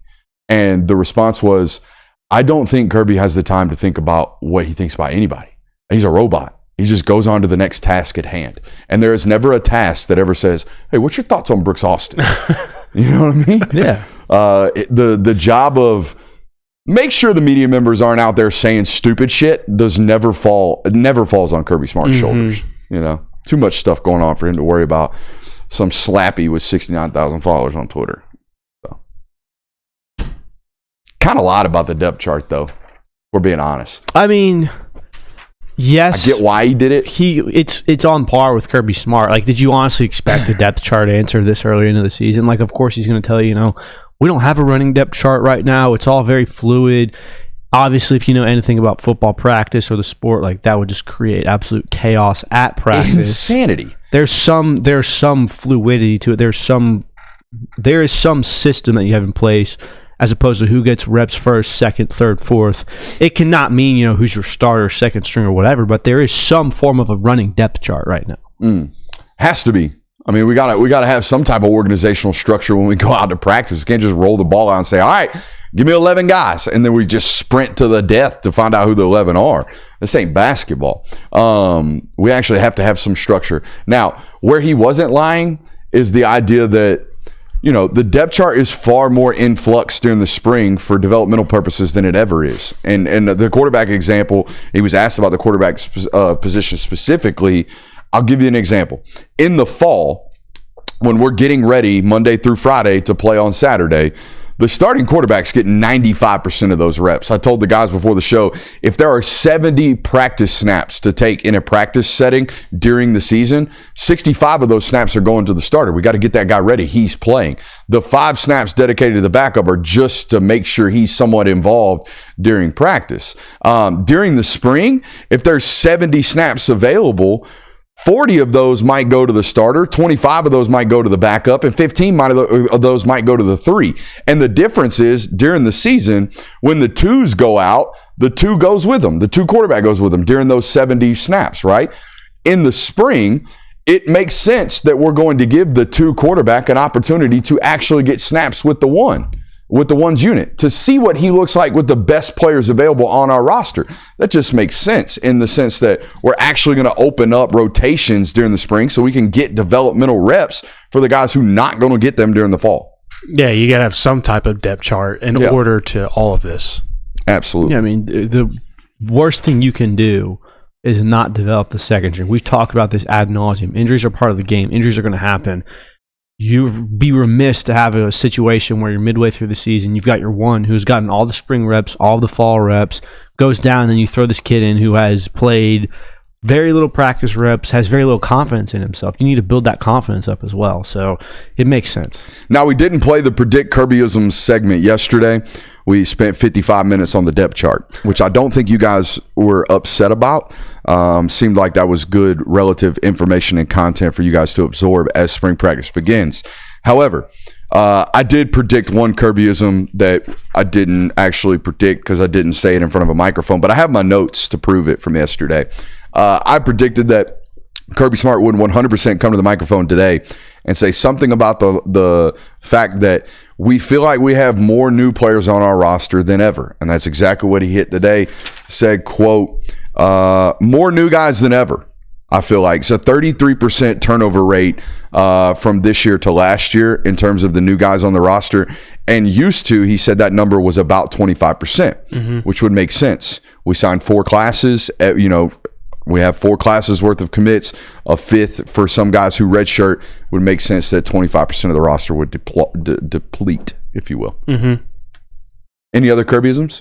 I predicted that he would come out and within the first 10 seconds say, very excited to be back, very excited to be doing spring practice is an important time for us.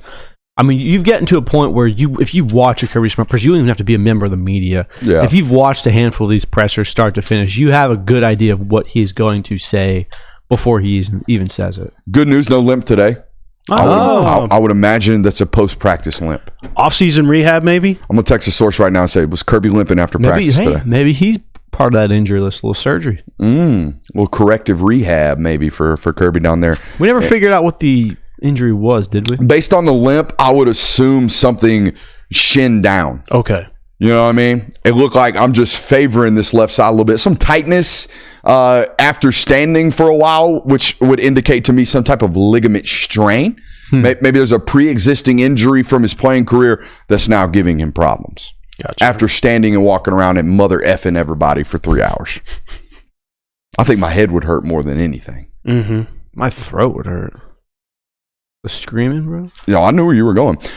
Biggest questions this spring. What do you got? I got 3. We're going to give them 3 right here. I kind of asked the first one on our Colby Young update, but what does that X position look like, and how muddy does your wide receiver room get? It felt like you had this massive influx of guys that could play for you to the point now where you're kind of looking like there's going to be some talented players that don't really receive a lot of love this year, which is kind of not an issue because if you have the right 4 or 5 guys on there, rock with them, but we're going to be to a point in the season where, hey, where is so-and-so? We heard a lot of really good things about them, or we saw them a lot last year. Why are they not getting more time? Well, it's because, Colby Young has been thrown back into this mix, and he was someone who was a starter before his suspension, obviously. So that's one of my questions. One of mine. Let's give them 3. Give me all 3 so I can clap you up. Second one I had was, how does the offensive identity change? We also talked about this a little bit on the show. You have a new quarterback. You have a wide receiver room that is, again, we talked about it last year, but it seems like this is the most talented wide receiver room Georgia is going to have or has had under Kirby Smart. The running back room's a bit shaky. I think you have to build your schemes and build your philosophies around the players you have. It's different from what it was last year. It's different from what it was 4 years ago. You still have the same system. You still have the same ingredients to cook from, but you have to figure out which way you're going to use them and how you're going to change it a bit. And then the third one I have, and this is probably the most important one for me, what is the leadership in this roster on and off the field? About this time last year, there were a lot of things going on off the field that had a lot of really big consequences for Georgia. We saw that even leading into the season with suspensions and things like that. And I think you could attribute that back to there probably wasn't as strong of leadership as there needed to be, or at least as vocal leadership as it needed to be. I think it's very important that this year's roster makes a change in that regard. Hey, that boy Christian Kirby, give him 3. What do you got for me, Jay Will? This isn't a leadership question because you already hit on that one, but I just want to know who is taking over this defense, because there was a lot of veterans that left this roster of Michael, Nazir Stackhouse, Smile Munden, Jalen Walker, Malachi Starks, Dan Jackson. guys that spend a lot of time playing on that football field. So just kind of like who is like that veteran presence of more so like even just looking at the defense of like, oh, this is the old head of the group. This is the guy that you can always count on doing things right, anything like that. So just kind of a question there. Number 2. Can I stop you? Yeah. Walked by KJ Bolden today. He put on weight. He's put on weight. All in his lower half. Good weight or bad weight? Good weight. He looked big. First time in my life where I walked by him, I had to double take him. I'm like, normally he's a kind of linear athlete, very sticky, almost. Thick. A lot thicker. What's the weight now? He's got to be 195. 192, 193. He played probably about, 180 last year? 185 maybe. Yeah, no, it looks like we put about 10 pounds on the rear. You know? Oh, you're looking at that. I mean, I'm a scout. I'm a feet up approach guy. You know? Starts with the lowers, man. All athleticism and explosion starts in the hind quarters. I agree. Good to know. Number 2, who is making the year 3 jump this season? This could be names like Lawson Lucky. It could be Jordan Hall. It could be C.J. Allen. Maybe even a little London Humphreys. This is year 3 for him in college football. And then also Jonell Aguero. Those were just some of the examples that I provided. But Jalen Walker was very similar to this past season where he had a massive leap in year 3 for him. Dalen Everett kind of had one of these as well. I think there's just multiple guys that when they get into that year 3, something different, like things just typically click for whatever reason. So that was a question that I had. And then my final one, who's going to be we got to get this guy reps? Like no matter what. I know what the depth chart looks the way it does. I know there's a bunch of names ahead of him, but we have got to find ways to get this guy the ball. 2 examples from last season I would say were Lawson Lucky and Nate Frazier. Jalen Walker. Even Jalen Walker. It's very evident that Georgia's doing everything that they can to make sure that we try and get these guys reps. Maybe a guy like Sokovie White. The wide receiver depth chart is loaded right now, and he kind of seems to be one that lays under the radar a little bit. Maybe he turns into that one. Maybe there's some guys on defense. That was my final question. I mean, Sokovie White sent Michael Jackson to the portal by week 3.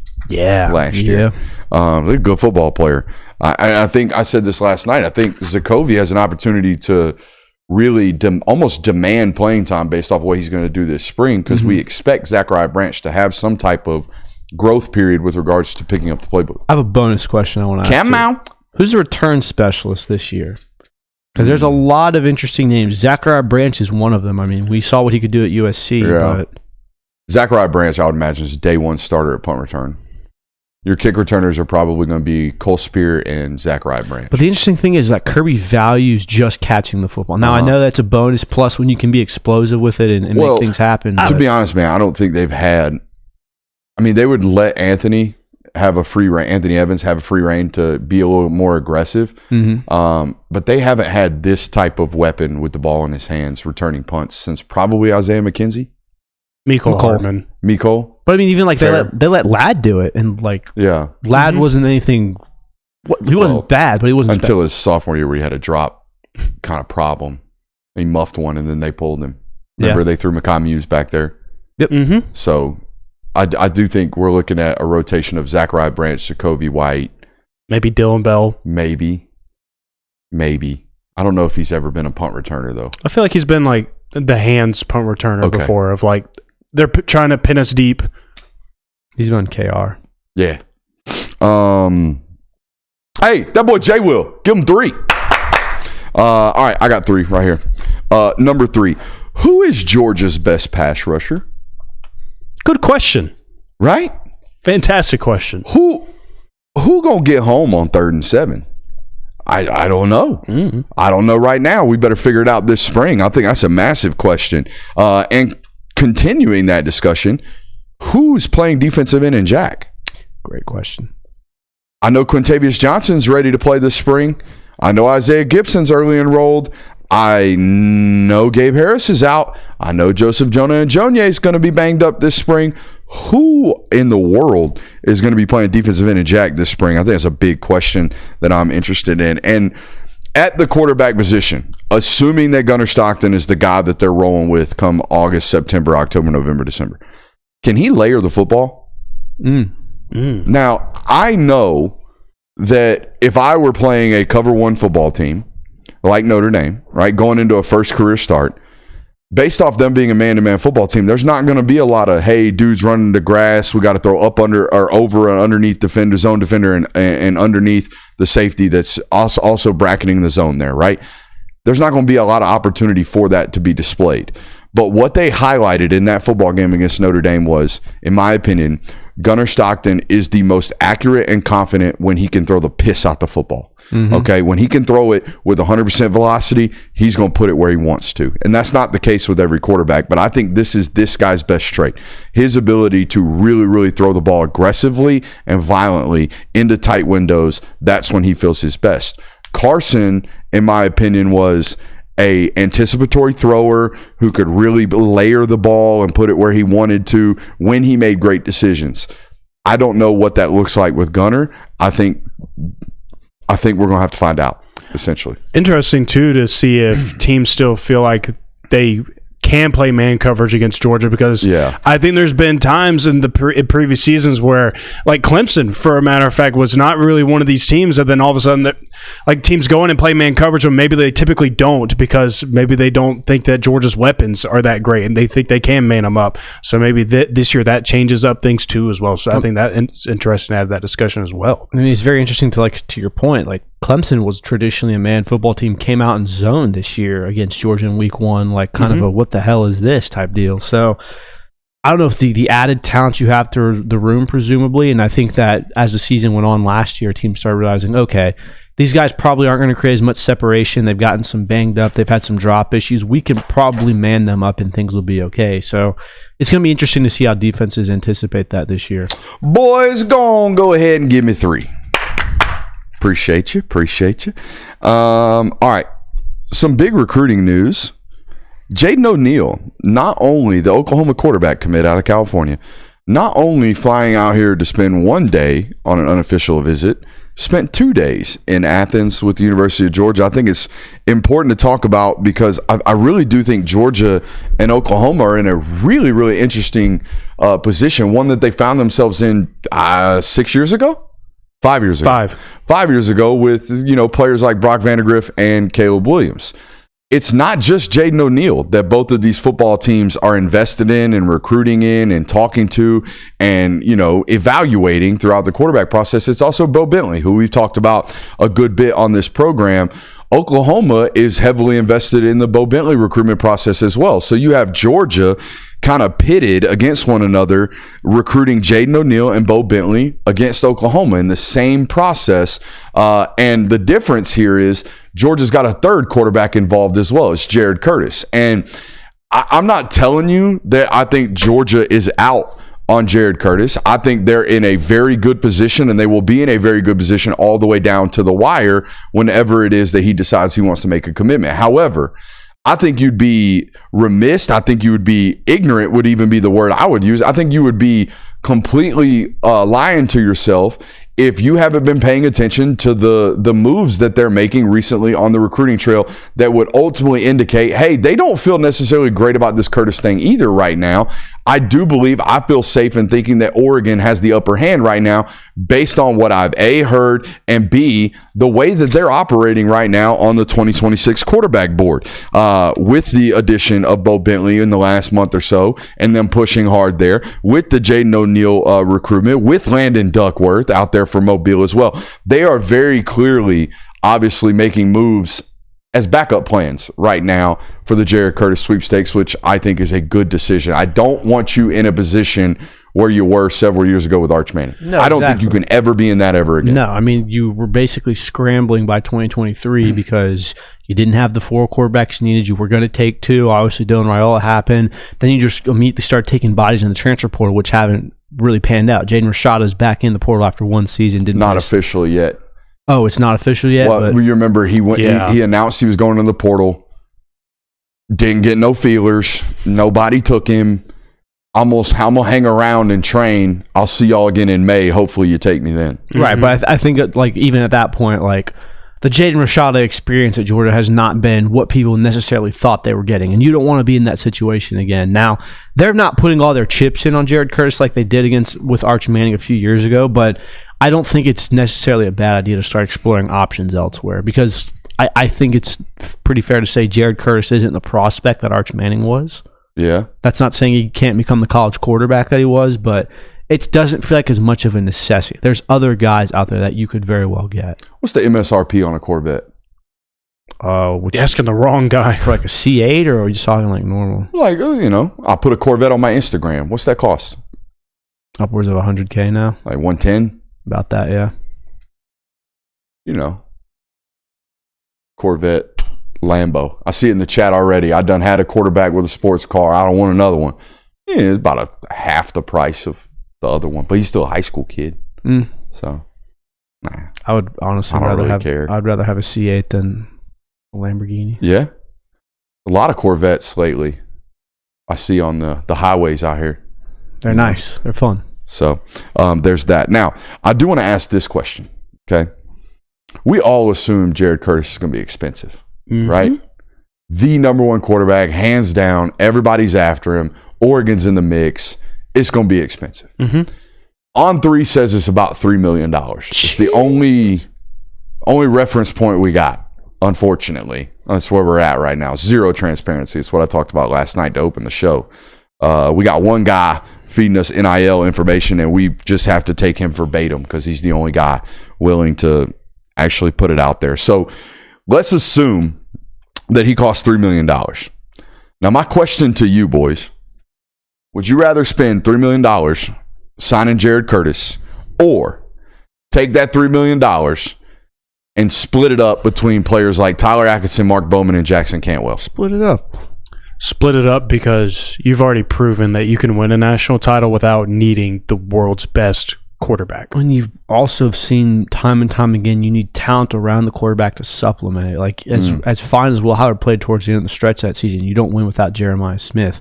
Same with the last year, Donovan Edwards. Like list every national champion in the last 5 years. Yeah, the quarterback play has been good. You need good quarterback play, but you've also needed Brock Bowers and Donovan Edwards and Jeremiah Smith, and list all the elite talent around that quarterback. I would say invest elsewhere instead of going all out to where you have a really, really good quarterback in an offense that's kind of not adequate. I think one thing we've learned, not just in college football, but in pro football, we don't know about these quarterbacks. We don't know.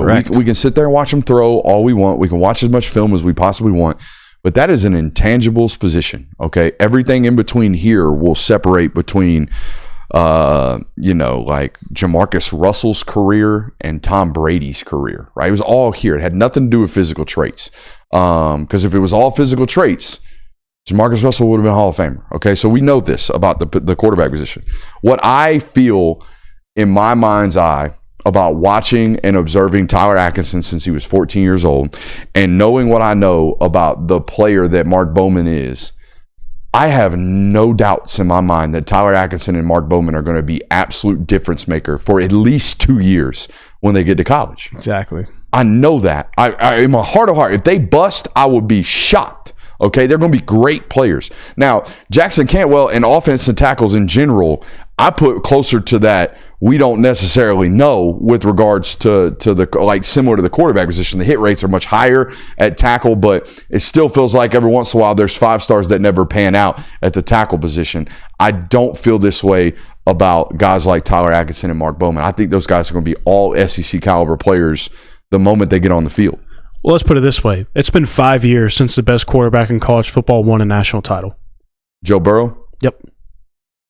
Every year since. Fat minute. Well, Mac Jones, 2020. I don't think he was the best quarterback in college. He just put up the best stats. Yeah. Who was better, though? I'm trying to think of who was playing quarterback in that time frame. I mean, that draft class, 3 guys went before him, right? Yes. Wasn't he like the 12th overall selection by the Pats? Let me look that up real quick. I want to think that was the Bryce Young draft. No, that makes no sense. When Bryce Young played after. Yeah, we played after him. Hold on, that'd have been 2021 draft. Yeah, but I do remember him not being the first quarterback off the board. Yeah, but Trevor Lawrence was in that class. Yeah, he was the best college quarterback that year. So, and Justin Fields was in that class too. 20. Yeah, absolutely. Zach Wilson, Trey Lance. What a pro day! Woo-hoo! You know what I mean? Yeah, but again, 5 years. So, And look at the talent that Joe Burrow had around him. Dumb shits traded up and drafted Trey Lance off of 13 starts in North Dakota State. Fired. Hey, man, it was 5 years ago. Yeah, and 18 months later, damn near won a Super Bowl after burning the number 3 overall pick. And then they got back. even Shanahan couldn't fix that Then guy. they got back to one with Mr. Irrelevant. So Yep. Hell yeah. 2-1 on the draft record of QBs isn't terrible. We have a nostalgic tape. We do. I can We pull one up one for you. for you if you like. I want some today. This I want is some actually- nostalgia tape. This is actually good nostalgia tape, and it's tape that I don't necessarily think you are gonna get. Pro day tomorrow at the University of Georgia starts at 9 a.m. I think we said 9:30. 9:30. 9:30. We'll be there about 8:30, getting the work done. Kirby Smart not expected to be in attendance. He said today. I don't know what he's got going on, but it must be something important, and it's not recruiting. If you're missing pro day, Yeah. During spring practice also. Yeah. something. Well, they're off tomorrow from practice. Oh, okay. So they won't have practice tomorrow, but they have the pro day, and he's not going to be in attendance. Say he's going to be around most of the day, but has to leave. Interesting. Guesses on what Kirby Smart's doing tomorrow. My guess, coaching clinic, some paid appearance he has to be at. Gotta Your be. guess. That's my guess as well. Unless it's like a meeting with a booster that's like, hey, I need to talk to you now. You can wait your ass for 3 hours. I got a pro day, booster man. Again, that's why I'm Kirby Smart. You don't dictate my schedule. Get the hell out of here. I think it's a speaking arrangement. Charity fundraiser. Ooh. It was a meeting with Sankey. Ooh. Who knows? Nostalgic tape. Yep, it's pulled up. All right. Who we got? I'm going to go ahead and guess defensive player. You'd be Yep, correct. defensive player. That's Dan Jackson. That is not Dan That is Jackson. probably your worst. It looks guess like a ever. white dude. That's why I got to be said the Dan worst Jackson. guess It you've is ever not. given. All right, it was White the guy. turf tape. It was the turf sleeves that got me. That's on me. Plus, that is not North Hall. No, I don't know North Hall football. Dude. Green Trojans. Yeah, I see that now. Is this him as a ball carrier Hey, he did play a little offense. in high school? Yes. Correct. Yeah. Did not play Was a defensive back in college? He was Yes. a defensive back in college. Safety? He was. Played meaningful minutes? He did. Mm-hmm. That's St. Joseph's. So this dude's from up north? Oh, my God. Mm-hmm. This is tough. That's him. Oh, he about to stick somebody, ain't he? Fumbled too. Little running back. The rare running back, dude. as well. This isn't somebody that I loved on during his career, is it? It is. Oh, yeah. Oh yeah. This guy played meaningful minutes for you. That's not J.R. Reed. It is not J.R. Reed. This is within the last 3 seasons. This is a former All-American. Dude. What? Just keep guessing. Former All-American from up north. You loved during his time at Georgia. Played safety. All right. Should we give him the final hint? I mean, dude, it's the safeties that I love at the University of Georgia are Richie, J.R. Reed, Malachi Starks. You loved more. You've got a couple more in there. Should we give him the final hint? Give me another hint. Give him a final. He did not begin his career at the University of Georgia. This is a Really? football brain.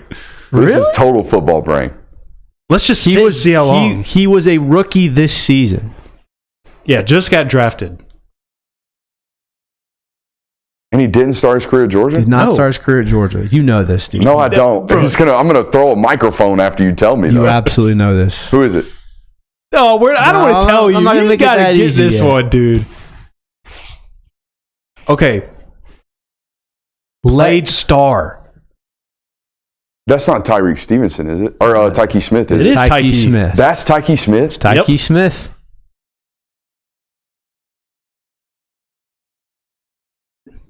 All right, so he did have 4-4 juice before he got Yeah, I was hurt. about to say. Wow. Tyke, if you're watching right now, I apologize, son. That's on me. That was Dan Jackson. That's on me. Buddy, the first clip, you cannot tell me that's not a white kid. No, it No, looks no, like no, Tyke no, Smith. not that one. Not that one. That is the first clip, unfortunately. Oh, look, man, damn. My bad, Tyke. Huh. And that I didn't show that. No, you didn't. The turf tape got me. That's on me. I'm embarrassed. Of all the ones that we put on that board, I did not expect that to be the one to stump. I didn't think you'd get it right away because he's not someone that you followed or covered coming out of high school. But the fact that you completely whiffed on that one was rough. That's embarrassing. But, I mean, that's embarrassing. You know it's not? The head coach of the University of Georgia basically confirming that he watches our network on a nightly basis. That was kind of cool today. When did he say that? I mean, you had to read through the lines like you do every time with Kirby. Oh, yeah. He's dropping the innuendos. Yeah. Yeah. After he gives an answer, every time he looks at you and goes, I do know this. My favorite thing to earn, it's like a that boy. My favorite thing to earn in that press conference room is when he says, you know this, and then he starts talking about football. Mm-hmm. Because it's completely different than, now I don't expect y'all to understand this. Yeah, you know what I mean? true. That's what he normally says when he's talking to the media. He's all demeaning about their football knowledge. I think the best one he's ever given you is, this. talking about your football soliloquies. Yeah. Dissertations is what he calls That's dissertation. what it was, yes. Your football dissertations like you give. Boy, y'all should have seen Brooks' pre-show that day. He was glowing. Man.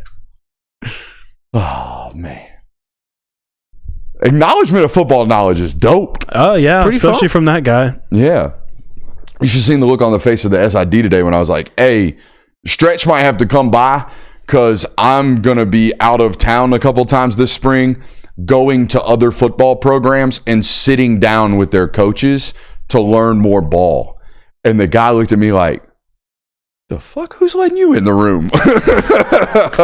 Lots of coaches. We got another one this week. You guys doing a show Thursday? Yeah, I believe so. We said All right. we would. The boys going to be here on show. I think what y'all ought to do is flip a coin to see who sits at the boss's desk and then flip during the local hour. All right, a little Chinese fire drill. Not to hell with that. Don't be sitting at my desk. This is the king's chamber right here. Well, now I want to sit at the desk. Now I'm I'll going log into OBS and shut that stream down so damn fast. I appreciate y'all for being here. We'll be live. We're not going to be live tomorrow. We're going to be a pro day tomorrow. Yeah, we'll be a pro We will day not be tomorrow. live for our noon show on Wednesday tomorrow. The boys will be live Thursday night here at 8 o'clock. So make sure you show up for the homies. I'll be way out of town. I mean, way out of town. We got to take a flight this weekend, to boys. Winnipeg. Alaska? Little nerve to get on a plane. I ain't going to lie to you. Hey, I rode one of them. It was fine. It was good? Yeah, it was fine, man. It's cross country, though. I mean, you had one, too. Yeah. Too much info. Our private jet doesn't scare us. All I know is PJs, baby. We'll see y'all next.